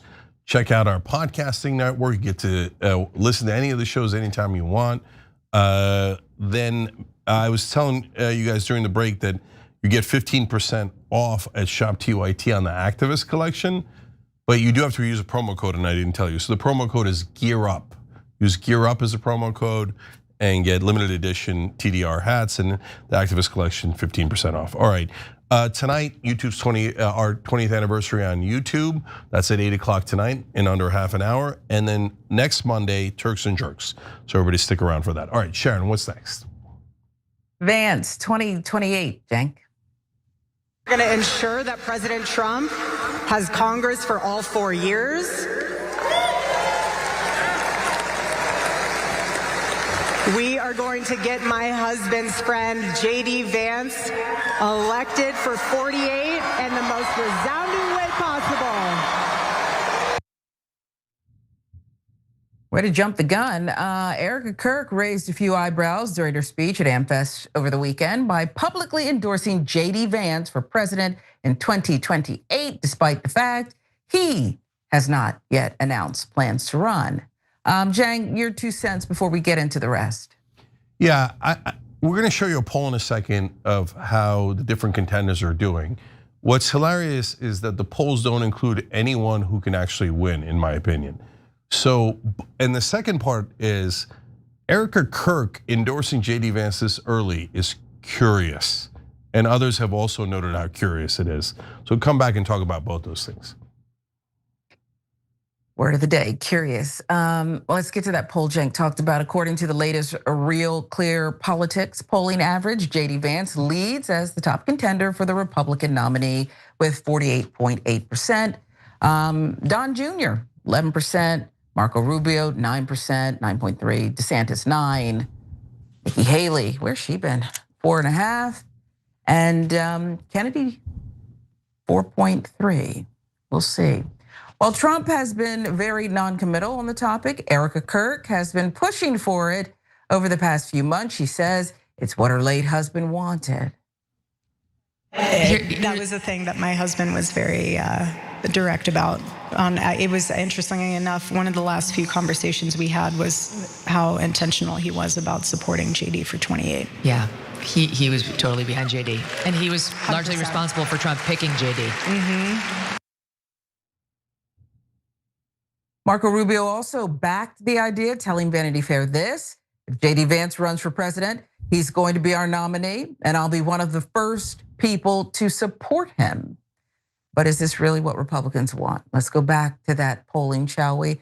A survey by Atlas Intel shows that while the largest proportion of Republicans, 46.7%, would pick Vance in a hypothetical contest between him, US Secretary of State Marco Rubio, Florida Governor Ron DeSantis, and other figures, this is less than the 54.6% of support he accrued in Atlas Intel's September polling.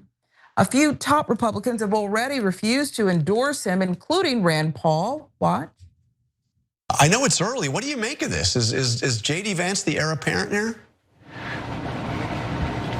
I think there needs to be representatives in the Republican Party who still believe international trade is good, who still believe in free market capitalism, who still believe in low taxes. See, it used to separate conservatives and liberals. The conservatives thought it was a spending problem. We didn't want more revenue. We wanted less spending. But now all these pro-tariff protectionists, they love taxes. And so they tax, and then they brag about all the revenue coming in. That has never been a conservative position. So I'm going to continue to try to lead a conservative free market wing of the party, and we'll see where things lead over time. And that's not J.D. Vance. No. Okay. Okay, so Rand Paul saying don't crown him just yet. Surprisingly, Lindsey Graham is also in that camp. Lindsey sidestepped the question entirely when asked on NBC if he would join slain conservative activist Charlie Kirk's widow, Erica Kirk, in endorsing Vance. I'm worried about tomorrow, but that's a big day for JD. He somewhat cryptically told the network, quickly pivoting to praise President Donald Trump, escalation of tensions with Venezuela. But after Vance's speech at AmFest, I wouldn't be surprised if more people hopped on the bandwagon. Cenk, it's so early, as you said. You teased that there's no way anybody on that polling list could win. So what does happen? What shakes out here? And why was Rubio so quick to say, oh, I don't want this, when we believe, or at least I do, that he entered this administration because he saw it as a next step? So the establishment jury seems to be in. It looks like they're going JD Vance, Rubio as a ticket. Trump even talked about it. And he said, oh, Vance is great and Rubio's really good. My God, if they partnered up, that would be formidable. That's why Rubio's going, oh, no, I'm good with it. I'm good with it. He'd love a VP slot. And so the fact that the establishment is supporting Vance so thoroughly all the way through to Erica Kirk, I think is an interesting sign. I wouldn't be on the side of the establishment if I'm on either party. And so the fact that the donor class seems to be thrilled with JD Vance is a huge warning sign, if you ask me, to America First, MAGA, etc., that he might not be the right guy. And I think that in the beginning they were non-committal. In fact, when Trump was first asked about it, he's like, I don't know. And that's the correct answer, by the way. Nobody knows now. And why do we have to decide now? It's like years from now. So part of the reason that the mainstream media asks about it is because they love the horse race stuff, right? They don't want to comment on policy because then they'll be called biased. But horse race is safe, so they like that kind of stuff. But the second reason is when you ask early on, like in 2016, it's a trick. So who's going to win the Democratic primary? And they would ask in the year 2015, the year before. And everybody on TV would go, Hillary Clinton, Hillary Clinton, Hillary Clinton. It has to be Hillary Clinton, Hillary Clinton, Hillary Clinton. It's a way of doing propaganda and marketing, right?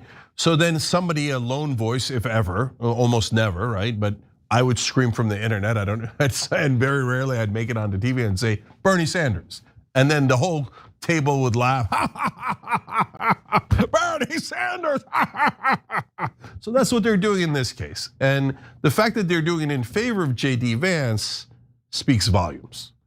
So now JD was a little naughty though at TPUSA, at the AmFest thing, where he didn't agree with Ben Shapiro about canceling every single person that doesn't agree with Israel. So then Isaac Shore, another Israel First guy at Mediaite, who loves to call everybody Jew haters, jumps out and goes, oh, you have to condemn the Jew haters. And JD Vance was not supine enough. He did not grovel at Israel's feet enough. He's been a naughty boy. So that's a warning to JD Vance. Okay, not that Isaac's that powerful, he's just a random pipsqueak, but like he's just a symbolic of the Israel First crowd. And every once in a while, when someone in public doesn't 200% support Israel, they'll start to write dirty articles about it. Oh, it's a questionable moral character, Jew hater, etc., etc. And that's how they smear people. So that's a little warning shot to JD. Hey, you better get back in line, okay?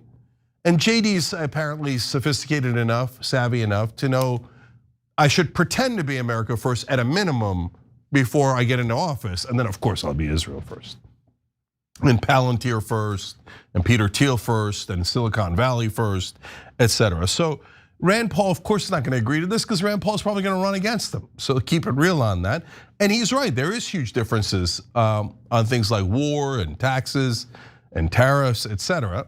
And then finally, none of these people on the list, it's not that they don't have a chance. JD Vance certainly has a chance. I don't think Rubio does. I don't think Trump Jr. does. DeSantis, Haley, Kennedy Jr. No, those guys don't have a chance. No, I think the leading candidate is Tucker Carlson. They won't put him in a poll because they're like, he's been canceled. And the idea that someone on TV or radio would run or online, oh, no way. No, we only pick reality hosts like Donald Trump and actors like Ronald Reagan, okay? So I think Tucker's most likely to win. And I think Marjorie Taylor Greene and Massey, I don't know that they'll run, but they could be interesting. They could be interesting characters in this.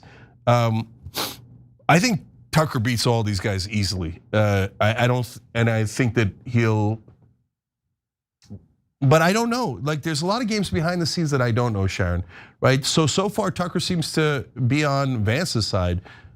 I'm not sure I believe it, and I don't know what to make of it, but sometimes people are on somebody's side until they're not, right? So we'll see how it goes, but if you haven't, this I do know. If there is a clear Israel first candidate and a clear America first candidate in a Republican primary in 2028, the America first candidate will win by a landslide. So that's why Israel first has to work around the clock now to try to prevent any America first candidate from running, because they'll trump the whole thing and be able to win. I mean, I know we're not supposed to do this, but if Tucker were to win the nomination, who does he partner up with? Candace, his friend? No. Somebody else? No. I mean, then he'd get more establishment. Boy, interesting stuff. Much more to come. We'll be right back. Do you view Vice President JD Vance as your successor? No.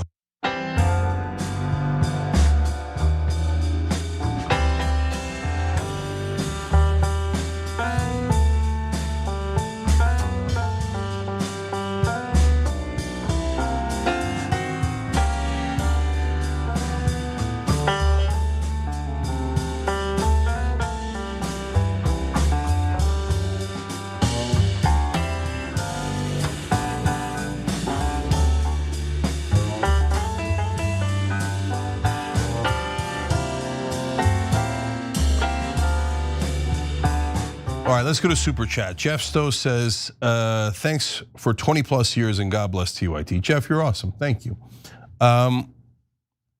Look guys, I have calm days, do I?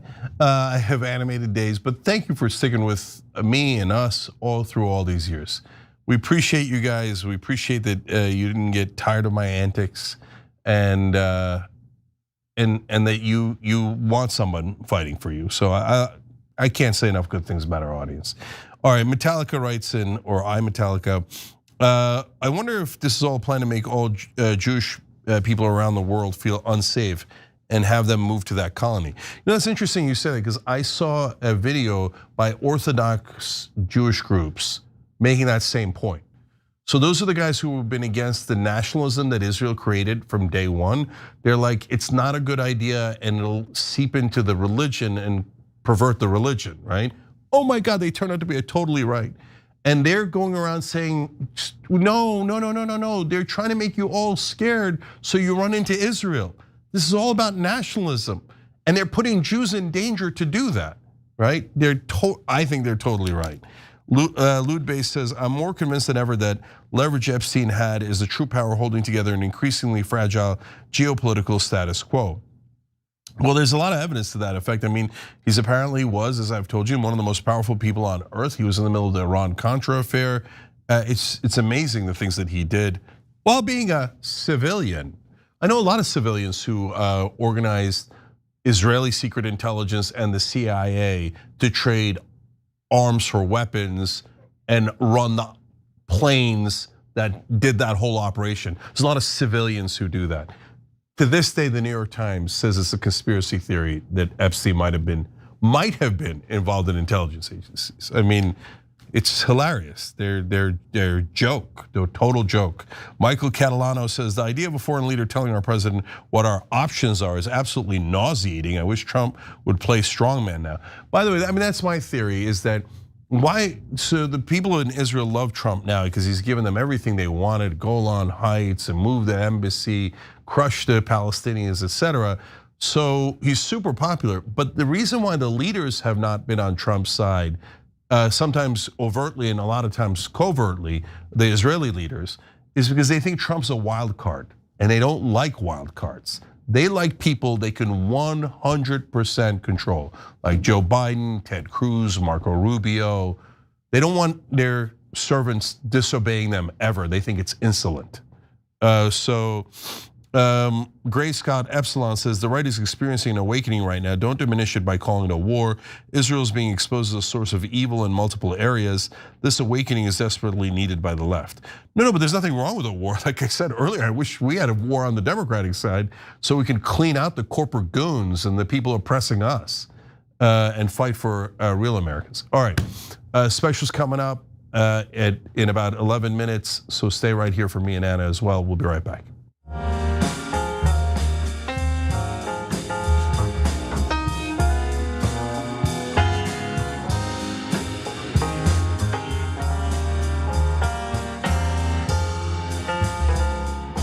All right, back on TYT, Cenk is sharing with you guys. Also, Big Stan 402 and Fat Saturday did it again. They both gifted Young Turks memberships on YouTube. We love this audience, open-minded, open-hearted. You guys are the best. Okay, Sharon, what's next? Scheming Hakeem, Cenk. Hakeem Jeffries remains the same guy we always thought he was, a guy who does the donor's bidding, and in this case keeps those elected to lead the American people rich while the rest of us get crumbs. House Minority Leader is actively undercutting a bipartisan effort to finally ban members of Congress from trading individual stocks. I know you have a lot to say about this one. We'll get to the details and the tactics, but your 2 cents, Cenk. So I just mainly want to tell people this is a really interesting story because it shows you how Democrats pretend to be on your side while actually being against you. Now, this is a play that they've run hundreds of times, but this is a good example of it. So let's pay attention to what they do here to be able to pull that trick off. Here it is. For years, of course, we've talked about how corrupt this is. 80 to 90% of the public wants this ban. There's actually momentum. A discharge petition started by Republican Anna Paulina Luna had 74 signatures, including 15 Republicans. If every Democrat signed on, it would force a floor vote, and this could very well become, well, law. That easy, finally. But instead of taking the win for the American people, Jeffries got to work introducing a spoiler bill. His team is telling members not to sign the Luna petition, and instead back his bill, which adds a key component. It's a ban for the president and vice president. It is a non-starter, though, of course, for Republicans who would never sign on to that, effectively killing all chances any real reform gets done. It's all by design. Anyone who mistakes Minority Leader Jeffries' efforts as well-intentioned extra toughness on the unfair practice of basically insider trading for members of Congress need only to recall recent history involving then House Speaker Nancy Pelosi's trading ban effort. That was back in 2022, not that long ago. That time, it extended to the Supreme Court, which also derailed bipartisan momentum. As Dylan Hetler-Gaudet of the Project on Government Oversight puts it, this is exactly what Pelosi did a few years ago. This is not only an unserious effort, it's an attempt to undermine and kill off the only bipartisan legislative vehicle that is gaining momentum. It is really bad faith all around. Now, according to reporting from the American Prospect, Jeffries' team is telling outside advocates to get in line with the leadership or risk losing access in the future. They're literally threatening people to prevent a popular anti-corruption bill from passing. Consider that. And let's just take a look, shall we, at the person they put at the front of this. It is Representative Seth Magazider, the lead on the Democratic side for the bipartisan bill, yet he's the one sponsoring Jeffries' partisan distraction. Hakeem Jeffries and Mike Johnson are playing games, blaming each other, of course, while ensuring their members can still profit from insider information. The American public is left alienated, of course, once again, disgusted too. They'd rather have a campaign slogan to yell about in 2026 than a law that actually stops the corruption. When it comes to political insider greed, Cenk, there are not two parties, of course, just one. And I'm wondering, I mean, I see them as not even particularly creative here. It's kind of lazy, like they're running the same play. You don't even have to scout the other side. Yet this continues, and I don't know what can either wake up the American public or, they're distracted with just affordability issues, but get people to call it out and get real change here. It seems like this will never change.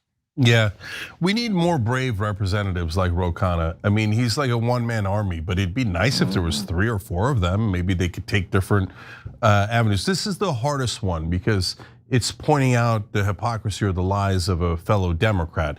And in Washington, that's considered like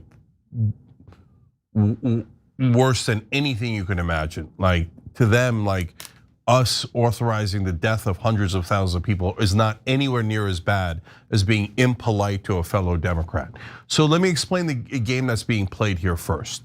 So on the surface, when Hakeem Jeffries comes out and goes, I'm trying to hold Trump and Vance accountable, the voters go, yeah, we want to hold Trump and Vance accountable. That sounds like a good idea, right? So that sounds like a win for them. And so they say, plus look at the Republican hypocrisy. They say Congress should not be able to trade stocks, but the White House should be able to. Oh yeah, we get people on our side. But the reality is totally different. The reality is, yes, the Republicans are hypocrites. I'll come back to them in a second. So, but whether they are or aren't, they're not going to vote for the bill that includes the White House in it. Hakeem Jeffries knows that. He inserts that not out of naivete, but purposely to tank the bill, to make sure it doesn't pass, because he doesn't want it to pass. Now, here's a counter proposal, for example, that could easily get this done. You say yes to this bill, you got the 15 Republicans, you all vote on it, and the Democratic Party looks like it's anti-corruption because it literally passed the bill that was anti-corruption. A minority of Republicans agreed with you, the entire Democratic Party agrees we should be against corruption. And that would get 90% of the job done at that point anyway. And that is very rare because almost never do Republicans cross over. Here we have a beautiful opportunity for Republicans to cross over to our side in terms of at least anti-corruption policies and get a huge win.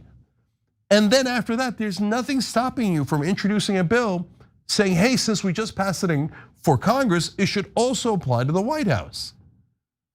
So it's a trick, guys. There's no reason why you couldn't do that after you get 90% of the job done.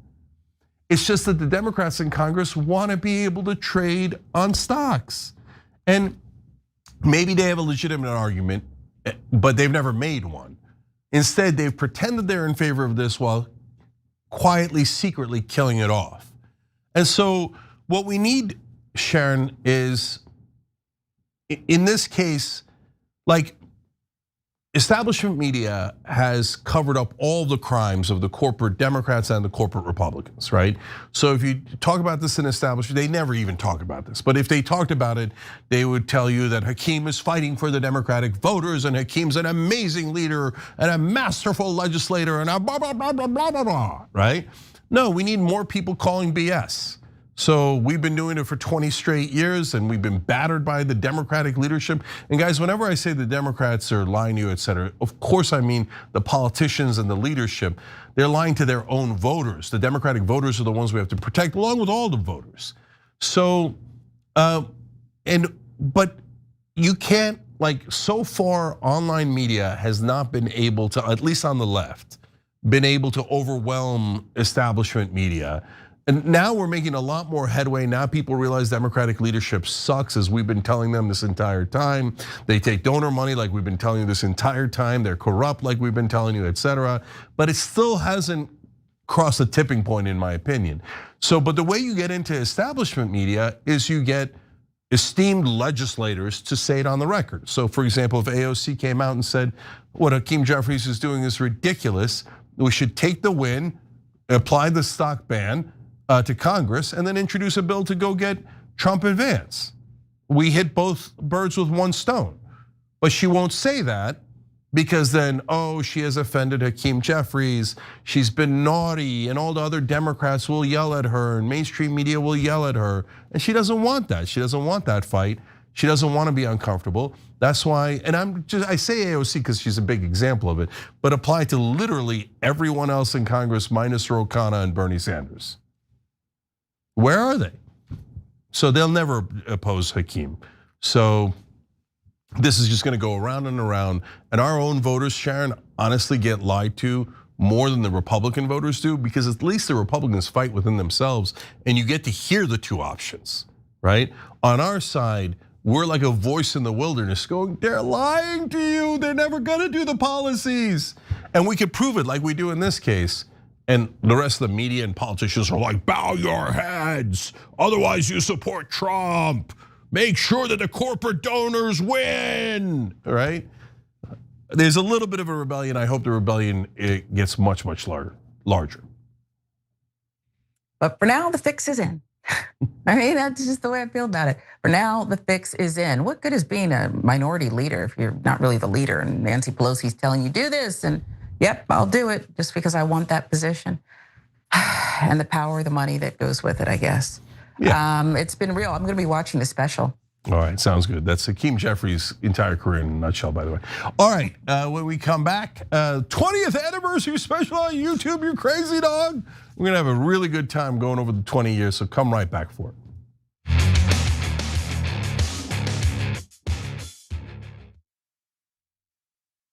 Indisputable is still the fastest growing news show in America compared to CNN, Fox News, and 30 other networks. We tell the truth on Indisputable because the truth is indisputable. We go places that other news media outlets refuse to go. When there were human rights abuses happening at the Victorville prison, guards and members of the community contacted us. You, through your investigative reporting, unearthed very troubling allegations about specific forms of abuse and discrimination in the federal prison system. It really doesn't take much to be a trusted voice. All it takes is to be fearless, report on matters, be an advocate. I called it the bullpen intentionally because it's a place of preparation. We present individuals who may have an opposing view, so we debate. Sometimes we interview individuals because their stories deserve to be heard. A survivor of significant police misconduct and his attorney. We covered this story earlier and to remind you of the horror of one man being shot at damn near 100 times by the police. We take time on this show to showcase the temper tantrums of Karens in the wild. We do this not because we want to see people's emotional outbursts in public, but because these incidents are emblematic of a bigger societal issue taking place across the nation, and it has to be checked. My friend, my big homie, attorney at law, Benjamin Crump. I just want to thank you, man. Educated, articulate brothers like yourself speak truth to power. It makes a great difference in changing the landscape in America. So listen, no matter what you do, don't allow the politics of ideology to evaporate the soul that still exists inside of you. They don't stop, I don't stop. Racism won't stop, I won't stop. Systemic bias won't stop, I won't stop. People still need health care, so I won't stop. People still need criminal justice systems reform, so I won't stop. You won't stop either.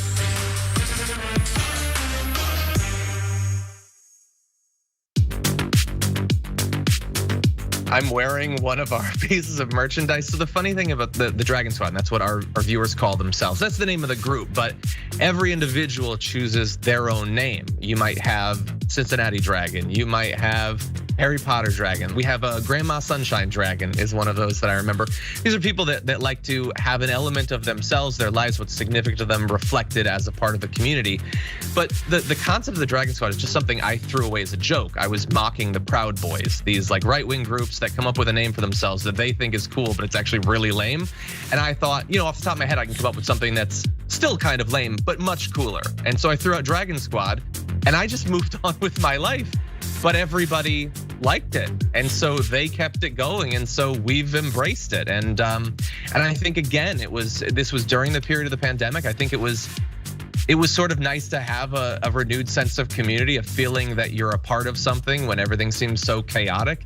And as a result of that, we've got independent artists online streaming, making beautiful digital art of dragons. We've got, we've released a number of pieces of merchandise that people love sending us photos of them. And then, by the way, for me personally, people send me, like you can probably see in the background, like a knitted dragon someone sent me.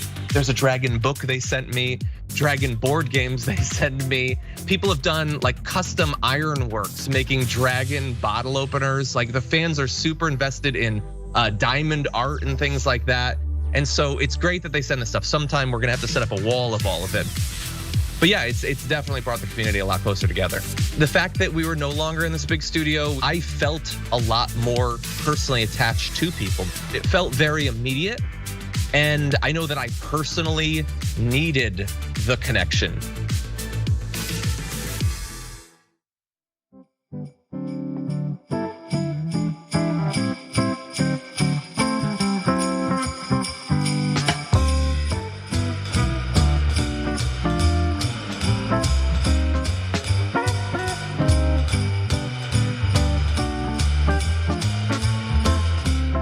All right, welcome to the TYT 20th anniversary on YouTube. Cenk, Uygur, Anna Kasparian with you guys.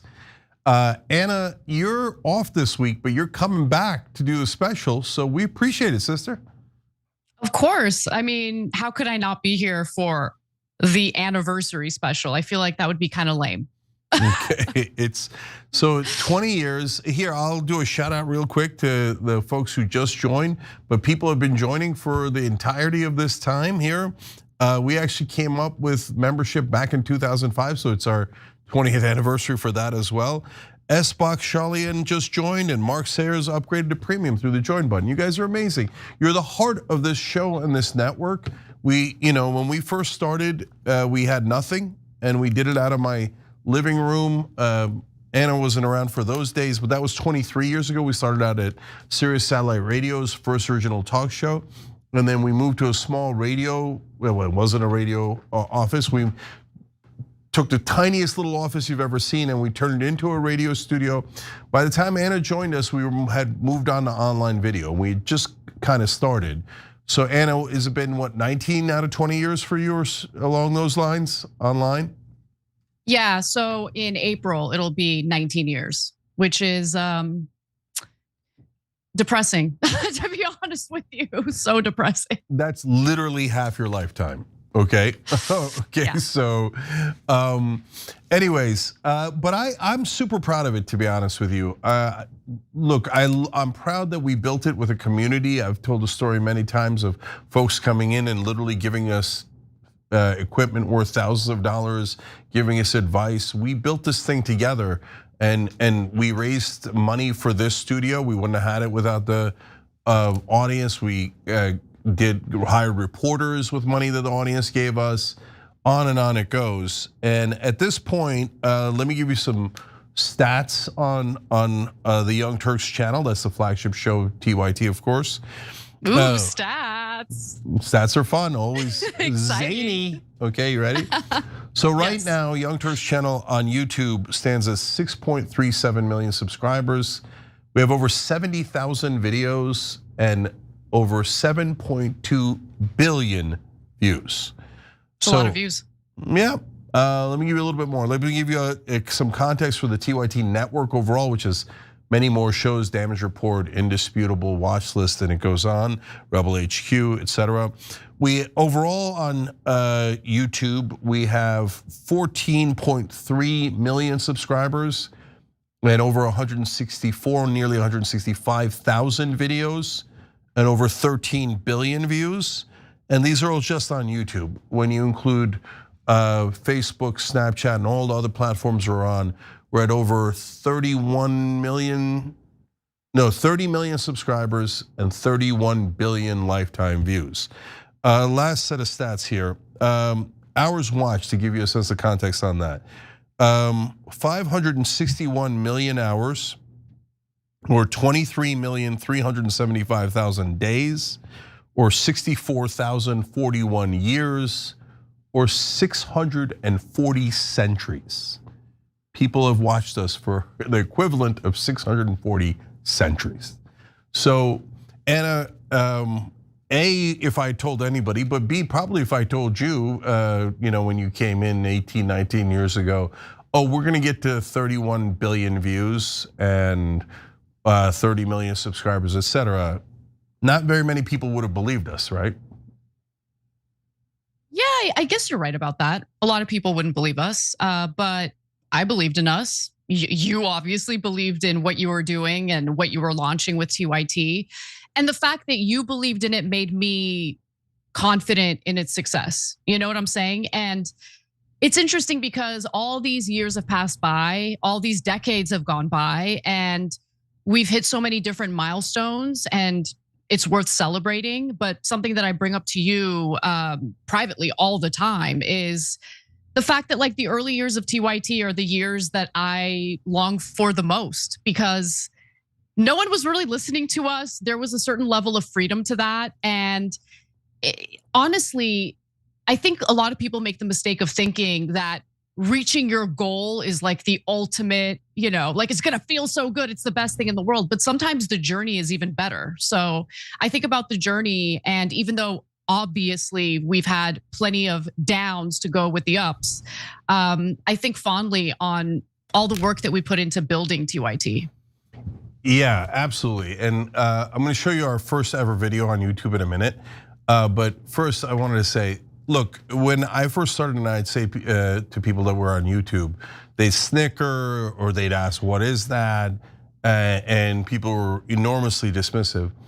Now, somebody asked earlier in the show, one of our members did, do your kids think it's cool, Eclectic did, that you're the original YouTuber, or do they roll their eyes? And my answer was, no, they roll their eyes, but their friends find it impressive. Like now people be like, oh my God, you're a YouTuber.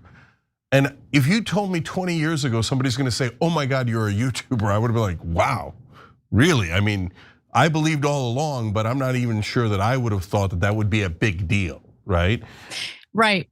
I have a nephew, so I'm in Florida visiting family, and I have a nephew who's around like 10, 11 years old. And he's savvy, he knows how hip online content creators and influencers are. And I guess he never thought to like look me up because I do news and I talk about politics, and he's a kid and he doesn't really care too much about that. But I guess he like looked me up and saw our following on YouTube, and he like came up to me with like his own business plan. He's like, you should be a billionaire by now. You guys have a lot of subscribers. I saw your Instagram, you have a lot of followers. You must, if you're not a billionaire yet, you're doing something wrong. And it's like, it doesn't quite work out that way, but I do love that I now have kudos from my nephew, who previously didn't seem that interested in my career at all. Yeah, like YouTuber is now like the #1 most wanted career path when they ask kids in polls. So yeah. God help us all. But anyways, and no, instead we use the money to build a network so we could have more collective strength. God help us. And it's been a ride. All right, last thing before I show you the videos, all these people started being super generous. Fat Saturday throughout the day, but just sent another 25 memberships on YouTube. Constance Kavira sent 20 and sent $20 in a super chat. Collecting Miscellaneous 5 as well. You guys are awesome, guys. We love you. All right, so here is a part of the first Young Turks video on YouTube. First of all, Iraqis. So it's Iraqis and insurgents that are killing Iraqis, and if we leave, there's going to be a whole lot more than 30,000. So now you're changing the topic, Marty. So you understand that we're needlessly fighting 90% of the people we shouldn't be fighting, and that they weren't going to come over to America, that they weren't part of the global war on terror, that we picked the fight with them. I walked in one morning and I saw the second plane live on TV. Marty, the tower. Marty, listen, can you tell the difference between an Iraqi and a Saudi Arabian or an Afghani? Can you? My guess is no. Saddam Hussein, intelligent Saddam Hussein had links with Al Qaeda. Oh, did it, Marty! You're crazy! You're crazy, Marty! What does it take? What does it take? Do you read the paper? Do you do anything other than watch Rush Limbaugh and Fox News to listen to Rush Limbaugh and watch Fox? Come on! So good, so good. Even though, like, I'm constantly telling you, Cenk, less shouting, less yelling. There was a lot of yelling in the early days too, and it was justified as it is now. But yeah. I just loved how we find ourselves in the exact same position foreign policy wise today as we did in the early aughts. Like, I love watching those old videos and thinking about how we are currently getting dragged into a war with Iran, which I don't want to get into too much politics, but it's just amazing. No, I mean, it's identical, right? 20 years later, history repeats itself, nothing ever changes. And the Young Turks stands a post, right? And we've been screaming into the abyss for 20 straight years. Don't go into Iraq. They're not associated with Al Qaeda. Don't go into Iran. They don't have nukes. And they're not with ISIS. They hate ISIS. Don't listen to the donors. Don't listen to the media. They don't have your best interest in mind. But I'll tell you, Anna. So first of all, that was a normal for me to yell, apparently. From literally the first video ever to today, where Anna's right, I was yelling in the first hour about not going into war. But one of the rare times that Ben yelled on air, that was like one of like maybe 3 times that's ever happened. Ironically, it was in the first video. That's Ben Mankiewicz, of course. For those of you who don't know, and these days he's the host of Turner Classic Movies, comes on Old School every once in a while. We used to do all the election coverage with Ben for a long time. But Anna, while things have not changed for the establishment, and they're doing the same exact tricks. In fact, we want to go to war with Venezuela now. They just called fentanyl weapons of mass destruction. I mean, we're really perfectly full circle in 20 years, right? But I feel like the media has changed, partly because of YouTube, and that the voters now are in a rebellion that we did not have at all 20 years ago. Well, I think what's different today is that so many of those soldiers who were sent on multiple deployments to the Middle East in the early aughts, after being lied to about Iraq, its alleged role in 9/11, which didn't exist, and the weapons of mass destruction, which also didn't exist. These are people who saw firsthand and experienced firsthand the ramifications of being lied into war. And a lot of those folks happen to be on the right, Republican voting individuals. I think that they've wisened up to the reality, which is why you're starting to see more and more voices, more dissident voices on the right or on the conservative side of the political aisle. Whereas in the early aughts, you didn't have that at all. The anti-war crowd was mostly on the left. And yes, there were also some libertarians who were very much anti-war, steadfastly so, and remain anti-war today.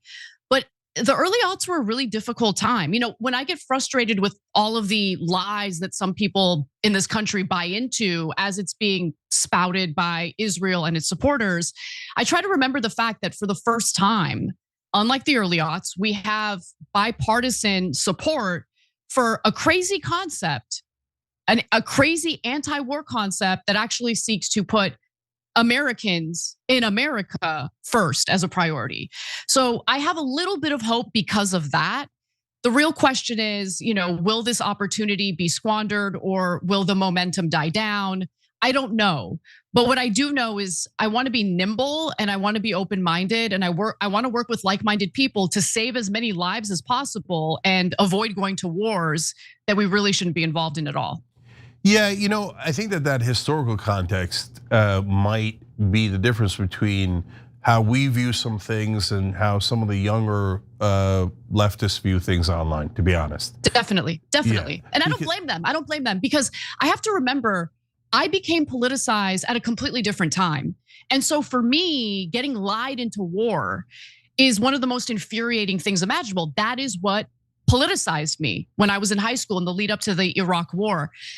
We didn't have any allyship or anyone on the right who agreed with us at all. And honestly, when it comes to fighting back against the, weapons contractors, the military industrial complex, that's gonna take more than a partisan battle. It's gonna take people from both sides of the aisle, voices who actually believe in the anti-war cause, to push for foreign policy that actually benefits the American people. You know what I'm saying? So yeah. In the past, Anna, my experience was the Republicans were a brick wall. There was no point in talking to them. They were never going to diverge 1% from any of their policies. And it wasn't just that they didn't diverge, they would give you the exact talking point that Sean Hannity or Rush Limbaugh or Bill O'Reilly had put in their heads. And it never varied. So it was a useless exercise.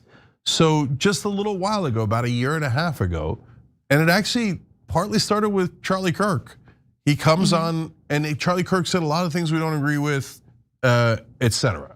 I think it's obvious, but you have to explain it to people anew again, right? But he started saying some things that we were shocked that we agree with: ban private equity from buying residential real estate, and even earlier than that, an anti-war movement started on the right. If you grew up with an anti-war movement on the right, you would think that's normal. But for 80-90% of the time we've been doing news, anti-war on the right was not a thing anybody had ever heard of, right? It just didn't exist. So when we see anti-war coming from the right, as old timers, and I'll speak for myself there, Anna, sorry, okay, but of having done this show and against, fought all these battles against Republicans, right wing, etc. For the first time, we see anti-war saying, yes, we agree with you. Iraq war was wrong. Dick Cheney is a monster. We should be anti-war. And I'm blown away by that. And I want to say, oh, fantastic. The cavalry in some ways arrived, and we'll take yes for an answer there. But for young people that just grew up with that, they're like, not good enough. They have to agree to everything we want. But why would they? They're on the opposite side. So look, I do think that group exists, the one that you're describing right now. But I actually think, and I don't blame people for feeling this way, I think there are a lot of people on the left who just don't trust the right when they claim, the members of the right who say they're anti-war. Like, I don't blame anyone who is distrusting toward Tucker Carlson, because it took me a really, really long time and consuming a lot of his programming to really believe that he had evolved on issues that are huge and matter to me, right? Now, he's also very much anti-reproductive rights. Obviously, I am against his views on that. His views on the LGBTQ community, I don't agree with. But I am able to put that aside for I would argue, the biggest geopolitical issue of our time.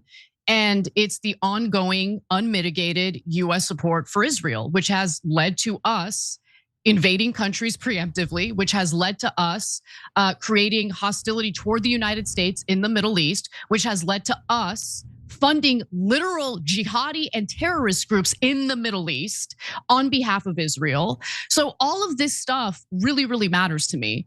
And I have to accept the fact that it might not matter as much to other people, whether they're on the left or the right. The question is, are you willing to put your differences aside for the issues that really, really do matter to you? And for me, this issue really matters to me. I see this as honestly a crisis that will determine the future of our country. Because if we continue on with this honestly parasitic relationship that we have with Israel, I don't think our country is going to be in a good position. I mean, we're not in a good position now. We're $38 trillion in debt, and we're still providing billions of dollars to Israel. And not to make our special about it, but I'm just trying to really emphasize what my priorities are. I accept that my priorities are going to be different from other people, but don't judge me if I'm willing to work with others who I have other disagreements with if I'm working toward a goal. And in this case, it's better foreign policy and hopefully eventually a decoupling from Israel. Yeah. So again, if you had told me 5 years ago, let alone 20 or 15 or 10 years ago, there'll be an anti-genocide group within the right wing that says that Israel should stop abusing the Palestinians, I would say you lost your mind. There's no way that's gonna happen. I love predictions. And in fact, we have a prediction I got wrong, the one I got wrong later in the program. The one. Okay, the one. Yeah, the one, it is the one, okay? But anyway, we can debate that. And we've got our weirdest videos coming up, our most viewed videos coming up, all that is fun. But this stuff is important, right? So, and the changes that's happened in those 20 years is important and interesting. And I think that the core of it is media. So my theory has been all along that the reason why the Republicans sounded like ditto heads, as Rush Limbaugh used to call them, is because they would literally be fed an assembly line of propaganda. But to be fair, the Democrats, as we've been telling you all along as well, have also been fed propaganda. One is Fox News, the other one's MSNBC. They agree on economic issues. They agree to serve the donors, but they disagree on the culture war stuff and get us to fight. So the fact that there is what I'm calling a great awakening, where people are beginning to see that dynamic with their own eyes. They're beginning to realize that politics is theater. They're beginning to realize that the donors control everything, and it's not just about Israel. The core of the great awakening is about whether we control our own government or not. Do we truly live in a democracy? And way before this Israel issue became a huge hot button issue, Princeton and Northwestern had already done a study studying 20 years of bills, 2,000 pieces of legislation, that the bottom 90% of Americans had zero impact on policy in America, zero, statistically insignificant. So we've been under corporate rule and a little bit of foreign government rule for as long as we've been doing this show. The thing that has not changed. What has changed is people beginning to realize it. Why? Because the assembly line got crushed to pieces. The assembly line is broken up now. Mainstream media is in a lot of trouble. They still have substantial power. They still drive the narrative, but by an inch. And in online media, which also now has begun to drive the narrative on a lot of issues. In online media, people work for themselves. They don't have to lie on behalf of Rupert Murdoch. Why could we never have an honest debate with a Fox News channel host? Because they worked at Fox News and they were paid 5 million, 20 million, 40 million a year to do exactly as Murdoch ordered them to do. Murdoch was pro-Israel, Murdoch was pro-war, Murdoch was all of these things. So they're a bunch of robots. Now they're doing their own shows. Media has begun to separate out and have so many independent shows. And those shows are beginning to tell the truth because they have no incentive not to. In fact, they now have an incentive to tell the truth because that's the only way that you can get a large enough audience. So the media dynamic has changed, and it's partly because of YouTube and online media and online video. And I'm super proud that we were there in the beginning and saw all of it evolve. And we're, and you say I'm the original YouTuber, you could say I'm Father Time, right? But we've been standing a post for 20 years telling everybody the same thing. The fact that the rest of the country is in some ways catching up across the political spectrum is awesome. It's great news for our 20th. So one last thing here for this segment. I want to show you all the different shows within the TYT network. Because what happened, guys, is we started doing Young Turks. Then we're like, well, we do a bunch of interviews, and Anna used to book the interviews back then when she was a producer.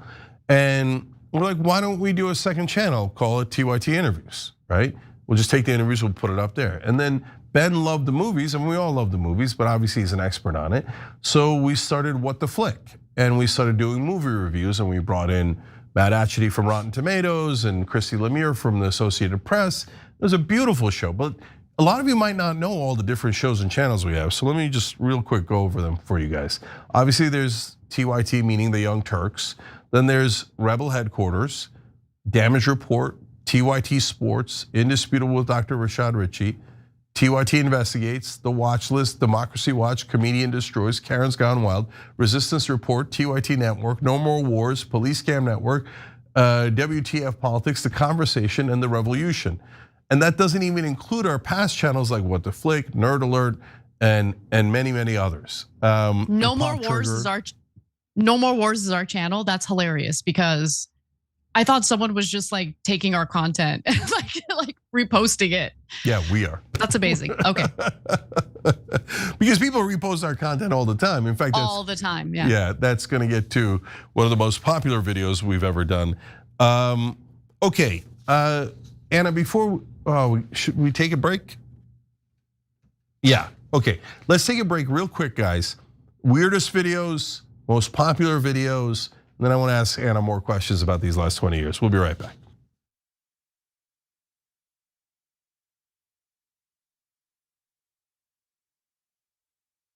Every day, the Young Turks delivers 2 hours of solid, fact-based, timely news and progressive commentary on all the day's most important stories. We keep our viewers informed while also providing perspective and insight on the news we cover, so you understand not only what's happening, but also what's happening behind the scenes, the stories behind the stories. We play musical chairs and put these children in one awful detention facility to the next. That's what's happening at the border. The things that got him banned, he's still spreading. So presumably, I think it's reasonable to say that if you allow him back on the website, he's going to do it again. Any legal voter that we deem not willing to vote for my side shouldn't vote because it'll replace me that's supposed to vote for my side. That's not how voting works. That's not how democracy works. And while many people following today's political news can get discouraged about the direction of the nation and the world, that's not us. At TYT, we're genuinely optimistic about the future, and with good reason. Today, wide majorities of Americans agree with our progressive stances on issues ranging from healthcare and education to climate, immigration, and wages. The rising generation of young people are also overwhelmingly progressive in their political beliefs and policy objectives, and they're increasingly flexing their muscle as voters and activists to demand change from our elected officials. The traditional mainstream media is mostly AWOL. They, along with the government and many other cherished institutions, have been captured by corporate interests. Audiences sense that they're not getting the whole story or even the truth from once trusted outlets, whether broadcasting cable TV news networks or national newspapers and magazines. The antidote is the Young Turks. Unlike mainstream corporate outlets, we're not beholden to corporate advertisers, the defense contractors, to Wall Street, or to Big Pharma, and we don't carry water for the Republican or Democratic parties. So watch us Monday through Friday at 6 p.m. Eastern, 3 p.m. Pacific, and join the thousands of progressives around the globe who tune in every day for TYT's unmatched, award-winning content and see what it's like to experience a news organization that only answers to you.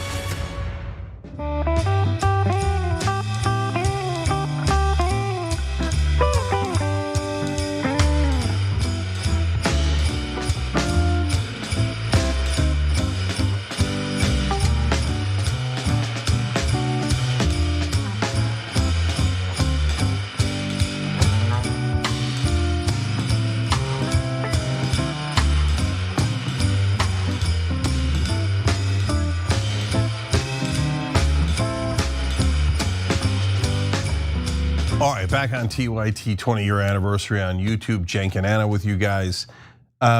With it, Gal, thank you for gifting 5 Young Turks memberships on YouTube. We appreciate you. You guys have written in some beautiful things. We are going to do a bonus episode for the members. The super chats and other member comments, I'll read then. And then Anna has a bunch of videos that she wants to give us in the last part, which are our favorite clips. I was going to say largely making fun of me, but that's dispersed throughout. Okay, so we'll see. We'll get to all that. But first, we promised you some of the weirdest and most viral videos we had. So let's start to show you that. Woman in Ukraine is getting a lot of media attention because she looks like a real life anime character. There she is. That can't be real. That's what everybody's saying. It can't be real. Everyone's You're telling saying me that that's a real person, not Photoshopped. I don't know. Look, there is a possibility that these photos might be photoshopped. However, I watched a few of her videos on YouTube, and that's what she looks like. Jesus, I want you to go to the picture. And okay, so oh, Jesus Lord mercy, what is that? Look, hold on. Ice cream is good, except it would be gigantic. Okay, that's a good guess. The second thing I thought was that it was like a boa constrictor or something. So what does it turn out to be? It's actually mechanically separated poultry. That sounds delicious. And this substance that you see here, which is known as poultry paste, is used in mass-produced chicken nuggets.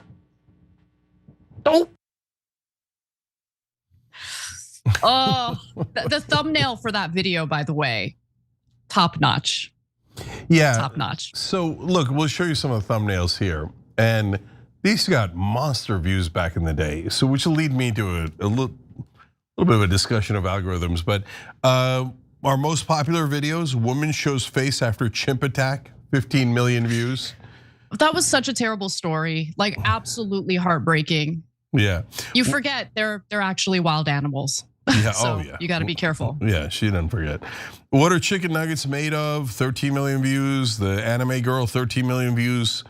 Cops freak out when armed residents answer door, 12 million.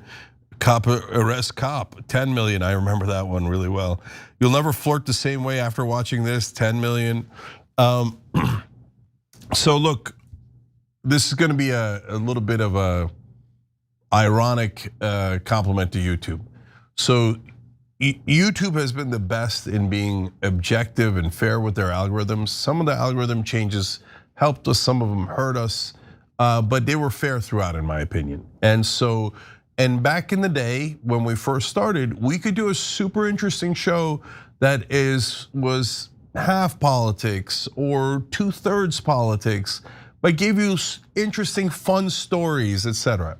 We still do that from time to time, but honestly, YouTube punishes us if we do that. And so they don't make an active decision. YouTube's not a person, but their algorithm is built. You must do the same content over and over and over and over and over again.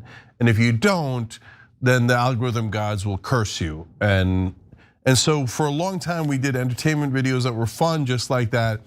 But your political videos would get a lot of views, and then the other videos would get no views. And so slowly, YouTube crushed diversity. They don't want you to do diversity at all.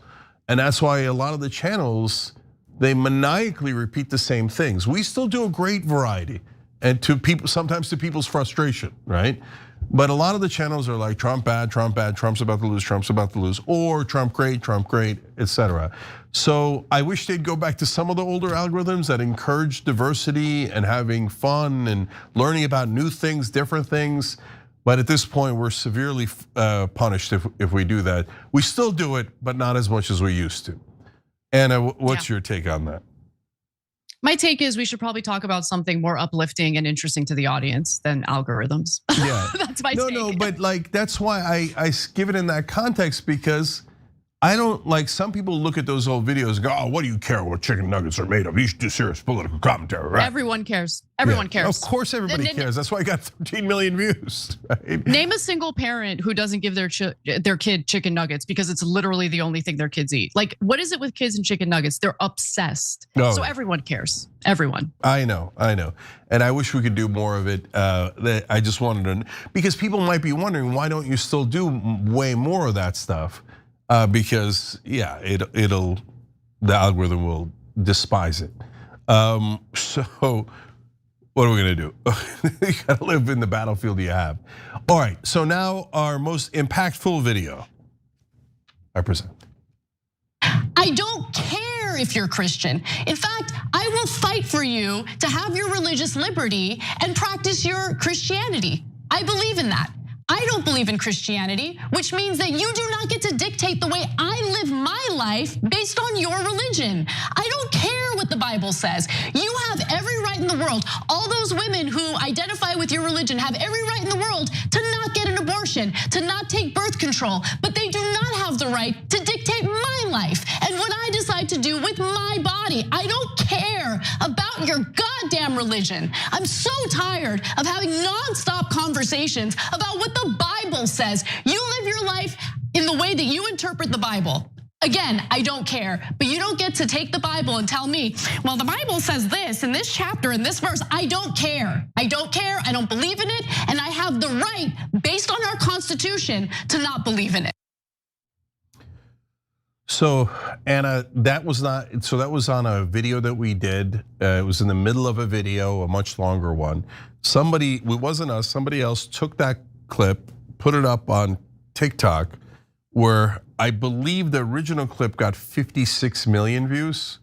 And then a lot. Yeah, and a whole bunch of other people also put it up, and those got millions of views. So how do you feel about that one video alone getting viewed at least 60 million times? I feel fine about it, but what I think about is how much I've come to realize since 2018 that our constitutional rights don't really seem to mean much according to our politicians.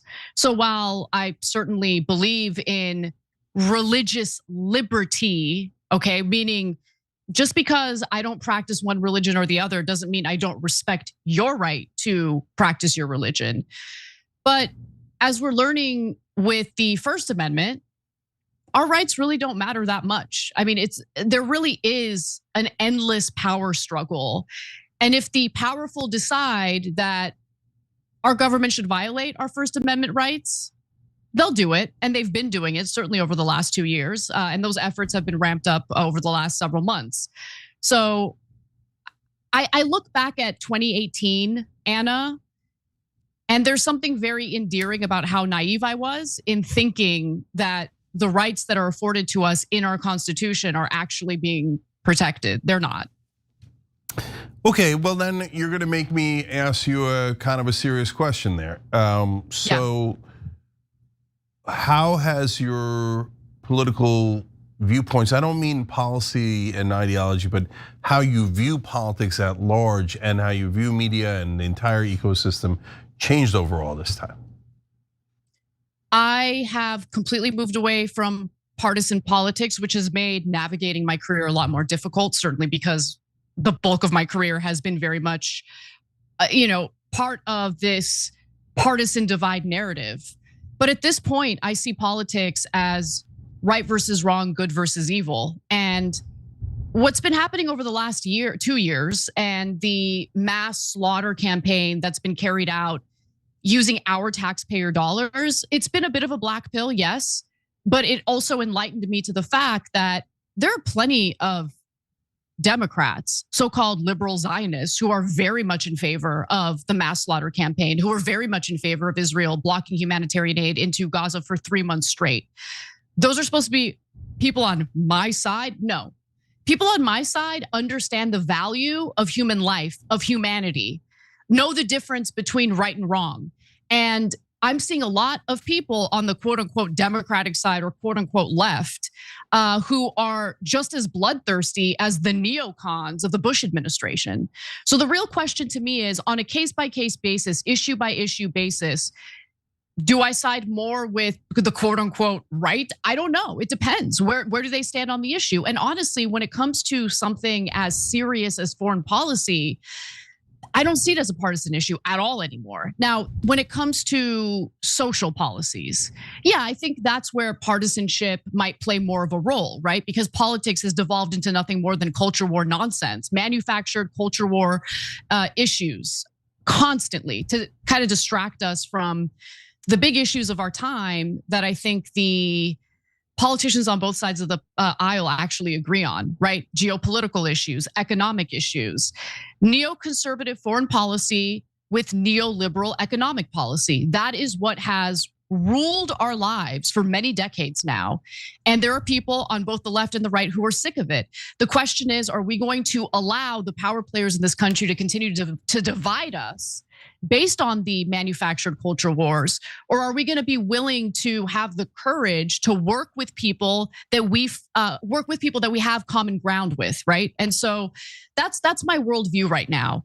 And I've just kind of completely moved away from the partisan shilling. And that's been a really difficult and uncomfortable thing to do. But for anyone who's trying to figure me out, I mean, that's where I'm coming from. I'm not really part of a tribe, and it can be alienating sometimes, but it's also incredibly liberating. Yeah, well, so I would say those things a little bit differently from my perspective, right? Mm-hmm. So from my perspective, it's always been the voters versus the donors. It's just more clear these days, which I'm thrilled about. So the donors don't want almost anything that the voters want, and the voters don't want almost anything the donors want. And so, our politicians betray us. And so, on our refrigerator door, there's a magnet from 10 or 15 years ago of a quote of mine that at some point we made into like refrigerator magnets apparently, which said it's not the Democrats versus the Republicans, it's both of them versus us, right? So we've been preaching that gospel for a long, long time. And it's another way of framing it is it's the people versus the powerful. And the powerful don't want to let go of their power. And so, Frederick Douglass was right. Power never concedes, never has, without a demand. Never has, never will. So we are trying to make that demand of the powerful, we hope, on your behalf, right? And our journalism is supposed to, if you're doing it right, comfort the afflicted and afflict the comfortable. And as we've seen, and lived for the last 20 years, and gets more heated at different times, and it's very heated now. When you afflict the comfortable, they don't like it, and they afflict you back, right? And maybe even in the beginning, I probably saw it as Democrats and Republicans and left versus right. But slowly it became obvious that it was the corporate Democrats and the corporate Republicans who kept agreeing on all the economic issues, and then the press would cheer bipartisanship. You remember those days, right? And how that was so great. Now bipartisanship, when we agree, hey, we shouldn't give Israel any more money, they're like, boo, bipartisanship sucks. These radical fringes are uniting, boo. But to me, all of this comes back to the form of the media, because that video would have never been made, let alone viewed by 60 million people, if online media never existed. TV only allows this range of opinions. Same thing with New York Times, Washington Post, etc. Tiny little range. And all pretend fights. Oh, Democrats are fighting so hard against the Republicans, and the Republicans are fighting so hard against the Democrats. And now all that fiction is breaking apart, and everybody's beginning to see. Online media, YouTube, and again, I'm proud to have been at least a small part of that. We began to lift the curtain and show people the Wizard of Oz, right? And the Wizard of Oz is the donor class, the powerful. And they've been against us this entire time. And so that's why, as much as I get frustrated on any particular thing that's happening in social media from a business perspective, etc., YouTube has changed the world, and I think largely 98% for the better. And it's changed media for the better. And so lastly on this stuff, for me, my role, like none of my policies have changed, etc. But I viewed in the beginning, for the first 18 years or so, more of a gladiator role. Why?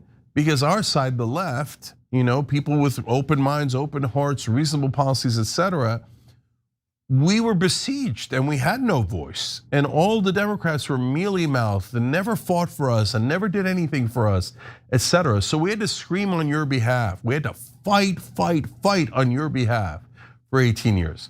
So why change as Trump is coming into office and has arrived, and he's maybe the worst of times? Because guys, when the other side wants to make peace, remember, we're on the left. We're supposed to make peace, not as suckers, not as we'll do it on your grounds, but when they come to your grounds, that's not the time for gladiator. That's the time for, oh my God, I finally have an ally after 20 freaking years, at least on that issue. Oh my God, on that issue too. And now all of a sudden we're seeing 3, 4, 5 issues that we have allies on. It's never appeared before. So when the cavalry arrives, for God's sake, take it in on that issue. It doesn't mean you lionize them and you say they're great and they're infallible, etc. So I'm just telling you that just because it comes up in the context of these 20 years, and right now, if you just go and bash Tucker Carlson and you bash other people like Rogan or Dylan who are anti-war and now beginning to realize that we're occupied by Israel, what are you bashing them for? That doesn't make any sense. And on stuff you don't agree with them on, let them have it. That's okay. So anyway, that's where we are today and how I view it. Let me show you one more video. It's our most popular short form video that we've done on YouTube. It's got 12 million views. Let's watch this. Can you tell me what happened in the last hour? I'm sure. I was given the citation. What happened was we fed probably over 100 people that were hungry, and got a citation for feeding people that are hungry. We feed 4 days a week, 7:30 on Sunday, Monday, Wednesday, and Friday. This is true. They're actually making feeding people illegal in a lot of different jurisdictions. If you're a corporation giving money to politicians, that's not illegal. That used to be called bribery, but not anymore. If you're someone charging like 400% interest, that used to be called loan sharking. Now it's called payday lenders. That's totally fine. If you're a heroin dealer, that used to be illegal, but then they turned it into OxyContin, and that's totally fine. But this lady was feeding the homeless. I mean, who would do that? Like maybe Jesus? The right wing would have literally arrested Jesus Christ if he was around right now. Fact. So the only people who should ever be considered for a citation or arrest because they're feeding someone, the people who feed Randy Fine.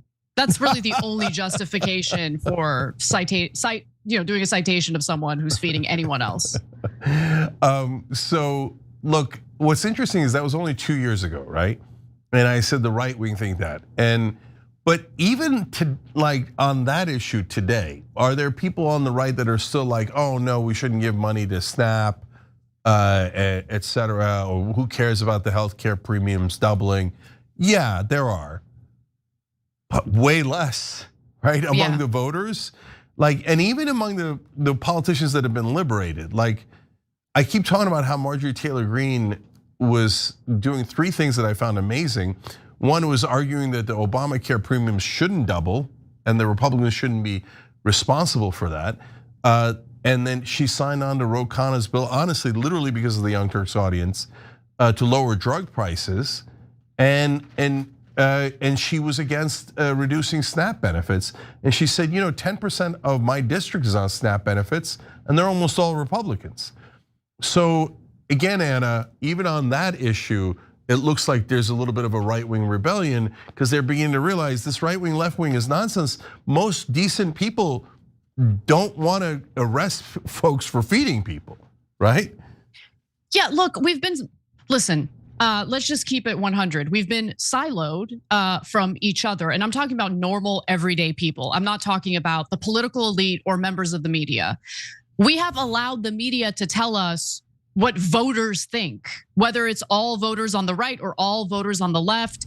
And so I realized at some point that I was operating based on false assumptions that were being spouted by the media. Please go out and have a conversation with someone who votes differently from you and understand what their actual positions are. Because it is not only liberating and enlightening, it will help you understand this country a lot better. And for all the people who are living in constant fear because they think half the country is Nazis, how about living a life that isn't just constantly dealing with fear? Have a conversation with the so-called Nazis and see if they're actually Nazis. Just consider it. Yeah, and by the way, you'll find out that some of them are really radical. And you'll find out that some are not. A lot are not. A lot of them are human beings who got told something that oftentimes wasn't true. But our side also got taught things and told things that weren't true, like Joe Biden is young and dynamic. Democratic senators really care about you. Things like these, right?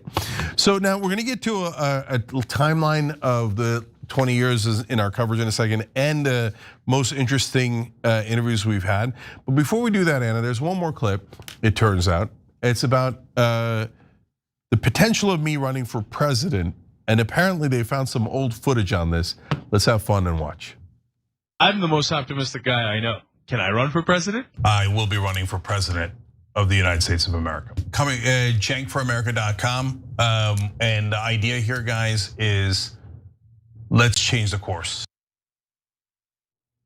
And that was changing the course of how that election was going in the Democratic primary. Obviously, I was trying to knock Biden out. Look, I'm still the most optimistic man in America, so that hasn't changed. And man, when I ran for Congress and I ran for president, I know no one believes it, but I don't want to do it. I love this show. I don't want to do anything but this show. And I'm perfectly happy, content doing this show and getting our message out and thrilled about it, et cetera. Anna, it was born of such enormous frustration that we can't find a single person to do the right thing. We can't find a single person to go inside Congress and say, all these other people are corrupt. They're all doing exactly what the donors want. That Democratic congressman, that Republican senator are taking money from these people, and that's why they're doing what they're doing. That's why we can't negotiate drug prices. Like Roe has come a little close to that these days. He's asking for Schumer to leave. 20 years into our show on YouTube, we've gotten one congressman that's almost there on that issue. And then of course in that presidential run, we couldn't get one big name to enter so that we wouldn't just submit and lose by default because we're running someone who can't speak. So anyway, I know you didn't love it when I ran. It's my rough sense of it, but looking back on it, I don't know. I don't know if your feelings have gotten any different. No, they haven't. God bless honesty. That's what we do on the Young Turks, right? But okay, so all right, can I make a difference? Maybe, and apparently a little bit, yes, because we did push Biden out, and whatever percentage role I had in that, I'm thrilled about. But certainly I didn't win those contests. But Anna, it's not like you don't see that there really isn't that problem, right? You're just hoping someone else addresses it. Yes. Yeah, no, those problems definitely exist. Please, why can't we find people to do these things? So please, you know what we should do? A pact to make sure that I don't ever have to run again. Like that we could find one person in 350 million people who's willing to go into the House and go, sorry, but my colleagues are also taking money from the drug companies. And they're also taking money from Israel. It's so obvious, and that's why they're serving them. What's amazing about it is they have no idea how popular they would be.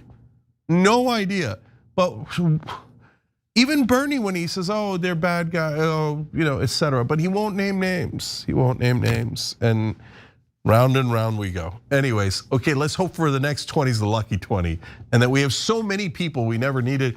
And I'm hoping a lot of the rebellion candidates are that way. All right, Fat Satter gifted another 5 memberships. That's amazing. You guys are awesome. I'll read the comments in a little bit. All right, let's go over our timeline. It's a fun perspective on the history of the last 20 years and our coverage. So 2005, TYT joins YouTube. 2007, Iraq War opposition. Well, actually, the Iraq War opposition started when we started the show in 2002. 2008 is Wall Street bailout. That's back when people kept telling me, Cenk, will you ever shut up about finance and how the banks are robbing us? I'd go on, I went on for what, a year, 2 years straight of the banks are robbing us, the banks are robbing us. 2008, Obama elected. It was one of our moments where we were most excited.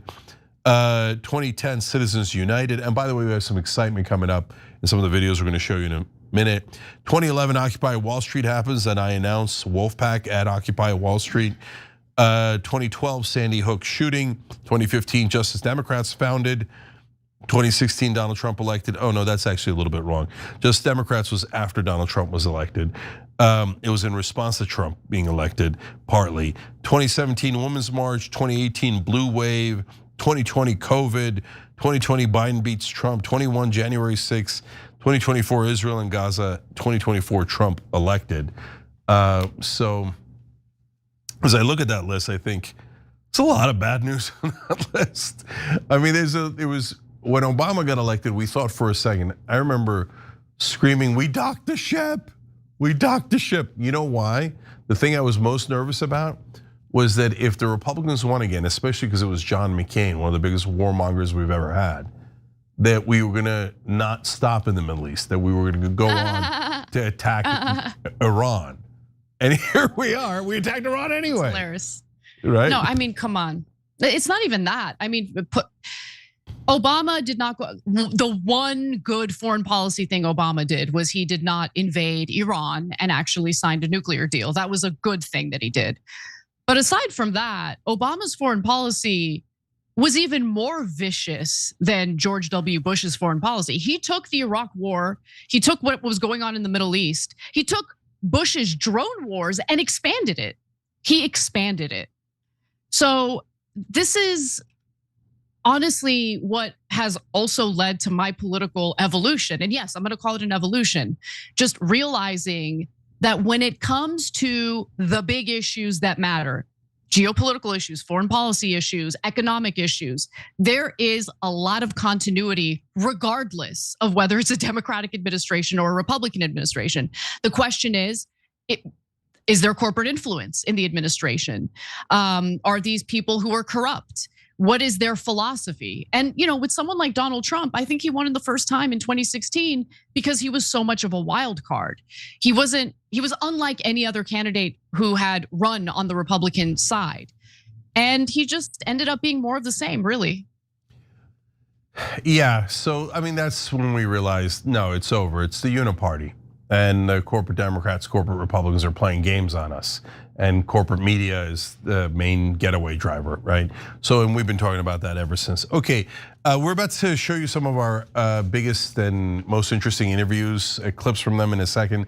But I just wanted to read a couple of quick things here. First, Peter Griffin, thank you for joining. We appreciate it. They hit the join button below, and it's a fun name. Lily Negron writes in on YouTube member section. I love TYT. My introduction was Cenk's famous crash out on the war in Iraq. I was in high school and felt so unheard. Now I'm proud to say I'm progressive and suggest TYT for honest news coverage.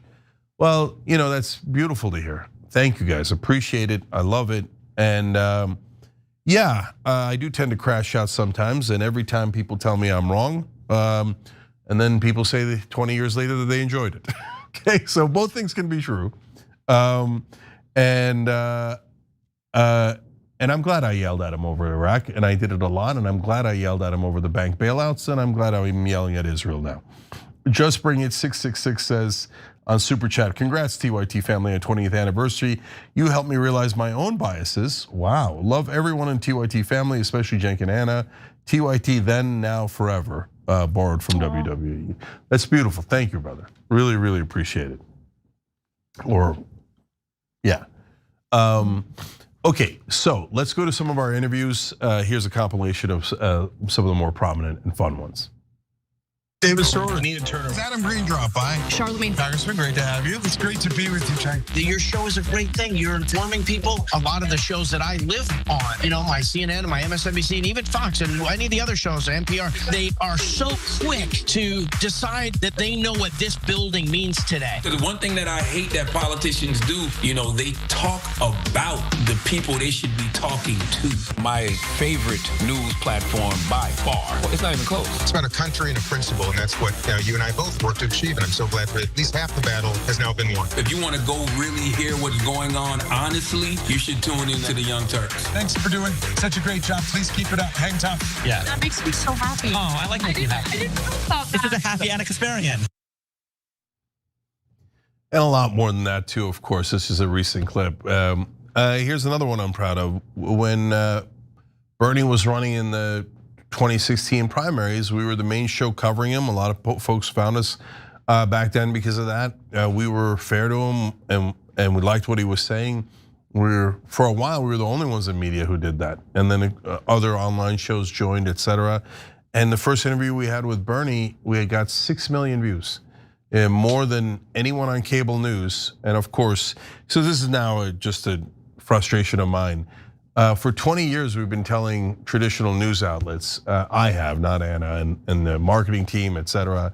Like, hey, we got 6 million views on Bernie Sanders' interview. And they're like, yeah, whatever, it doesn't count. So for 20 straight years, nothing has ever counted, right? So anyways, but I'm glad we did the unconventional interviews. I'm glad we did the ones we learned from. Anna's got a bunch that she's gonna tell us about in the members only section, the ones that were more fun. But Anna, what's your sense of, here, let me show you recent examples and then ask you one quick question about it. So recently we've done Robert F. Kennedy Jr., Marjorie Taylor Greene, Vivek Ramaswamy, Matt Gaetz, George Santos, Patrick Bet-David, etc. And so why did we do those? Well, first of all, we interviewed RFK Jr. when he was an independent, because we interview independents. We interviewed Marianne Williamson, we interviewed Andrew Yang, we interviewed Tulsi Gabbard. Anybody who comes along, whether they're initially Democrats or at some point they're independents, like Gary Johnston, that's another guy we interviewed. We do it. We give everybody a Jill Stein. We give, I remember we did a town hall for Jill Stein before the 2016 election, and traditional media reporters said, just when we thought you guys were getting legitimate, you actually listened to Jill Stein. I'm sorry, I know in media we're not supposed to listen to anyone. We're supposed to have closed minds, etc. We've been stubbornly open-minded throughout. So generally speaking, Anna, what are your favorite kind of interviews? I mean, I like all interviews. It depends. Does the person have something interesting to say? I like the hostile interviews, as was the case with Vivek Ramaswamy and Matt Gaetz. I like the enlightening interviews. I love talking to Scott Horton, for instance. He's the head of the Libertarian Institute, but libertarians like him are, first of all, he's got an encyclopedic knowledge of world history, foreign policy. He's incredible. So to me, those types of conversations feed my soul. I love having those types of conversations, but I also like to scrap. I like to get a little rowdy. But the main point I want to make is I'm going to talk to whoever I want to talk to. Okay, I don't have to justify it and I don't have to explain myself. That's it. Yeah. So look, here's I guess a couple quick things I'll say about it. I match the tenor of the guest, and same thing when I'm on somebody else's show. So if Lex Friedman is talking calmly to me and asking me questions, we'll go for 4.5 hours before we know what happened, and no one will ever raise their voice, because why? We're having a conversation about what do you think, what do I think, etc. I only raise my voice and things get out of hand or we get into a conflict. It's not based on whether they're left wing or right wing or whatever. It's our reaction to them. So Marjorie Taylor Greene, on the issues we were talking about, agreed with us. So she came on to say, oh, you guys are right about funding of Israel and whatever else we were talking about on that day. Whereas Vivek Ramaswamy came in hostile and seemed like he wanted to pick a fight. And if you want to pick a fight, then we'll certainly be your huckleberries, right? And then Matt Gaetz came in halfway friendly, then turned hostile. So the beginning of the interview was fine, and the end was a disaster. Not a disaster, but like a mess where we're brawling. But if you want to brawl, I mean, we're pretty famous for brawling. But we don't have to brawl. We could just have a conversation and go, okay, that's what you think, and this is what I think. Go ahead, Anna. No, sometimes I'll throw the first punch. Am I gonna pretend? Oh no, I'm better than that. No, sometimes I'll throw the first punch. If it's necessary, it's gonna happen. My point is, you're right. It depends on the guest. It depends on the topic at hand. And look, sometimes you go into a conversation. Sometimes you're the one being interviewed, and you think you have a strategy or a plan in mind, and you should just throw that plan out the window, because you really don't know how a spontaneous conversation is going to go, especially when it's live. And so just be true to yourself and have an honest conversation. And if you want to I wouldn't even say throw a jab or throw a punch. If you want to ask a tough question that might be considered hostile by the person you're interviewing, so what? Oh, yeah. But I mean in terms of the decibel level, right? Because it's not like, so when David Duke was on, I called him an anti-Semite half a dozen times and a racist and a bigot. Why? Because he was saying deeply anti-Semitic and racist things, right? So I'm not afraid to say that, and I'm not afraid to mix it up with anybody in terms of, I asked Joe Manchin about his top donors, and he said, Jenks, I don't know who my own top donors are. Fascinating. So the decibel never rose, and we got the information we wanted both out of David Duke and Joe Manchin. By the way, that's why you talk to people. So for example, with David Duke, I thought he was going to be against Latinos and black people. No, he was mainly against Jews. Okay, he barely cared about Latinos or black people or even gay people. He was just like, obsessed with Jews. And everybody said, no, never, don't find out. Be ignorant. Don't try to find out what their real issues are, etc.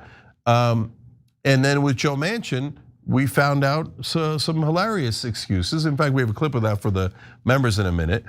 But that's what we're supposed to do. We're supposed to have conversations, and we're supposed to figure out what different folks believe. All right, before we go to those fun clips that you picked out for the bonus episode, and I'll read some of your comments there. Anna, any other reflections on the last 20 years? Any like favorite moments? I'm afraid to ask about non-favorite moments. Anything that you have as a takeaway from doing this for this while? I've learned a lot about myself in the last, almost 19 years now. And it's good to know who you are. And I'm the kind of person who doesn't like to be told what to do. So that's it. That's it. Yeah. Yeah. Look, I'm gonna say it in a funny way. I love being right. And so I love that I was right about online media. Everybody said, and everybody meaning the folks who worked in traditional media, who were literally competitors of online media. They all said, oh, it's terrible, it's disinformation, it's the worst, we should shut it down. Everybody go back to watching me, right? And I'm so glad we didn't. I'm so glad we won that war. You remember net neutrality? Like they were gonna try to shut down basically anything that could oppose the establishment on the internet. And that's a battle we won. That's a super rare battle we won, but it was such an important battle. And it was all the internet at the same time, left wing and right wing, if you remember, saying we don't want net neutrality. We don't want it. That's a corporate trick. It's a Trojan horse, etc. And it's, as it turns out, I think we were right that was the most important battle, because since we defeated that, guys, we wound up getting all this different online media, independence, right, left, whatever. And now I feel like the people are so much more empowered than they were before. But 28 is end game. 2028 is definitely end game. Because after 28, Palantir and those guys start to put their claws in us in a way that might be irreversible. So we've got to fight that fight one more time. And we're here for it. We were built for it. And so over the next 3 years, we're gonna get into that fight, and we're gonna try to fight for you, for the people, and for the voters. And we got your back, and we're gonna do it again and again and again. And I'm sure we'll be attacked again and again and again. But that's how this merry-go-round goes around. And now we have a new awakened population to work with. And I think that is very different than anything we have seen in the previous 20 years. And so I'm excited about it. It's that populous woods I was talking about. And we can win in these woods. These are our woods. They're on our home turf now. So I'm super excited about the future. All right, guys, well, as usual, very classic of TYT, we ran over time. When we come back, we'll do it for the members. I'll read some of the wonderful super chats and comments you guys wrote in that are members.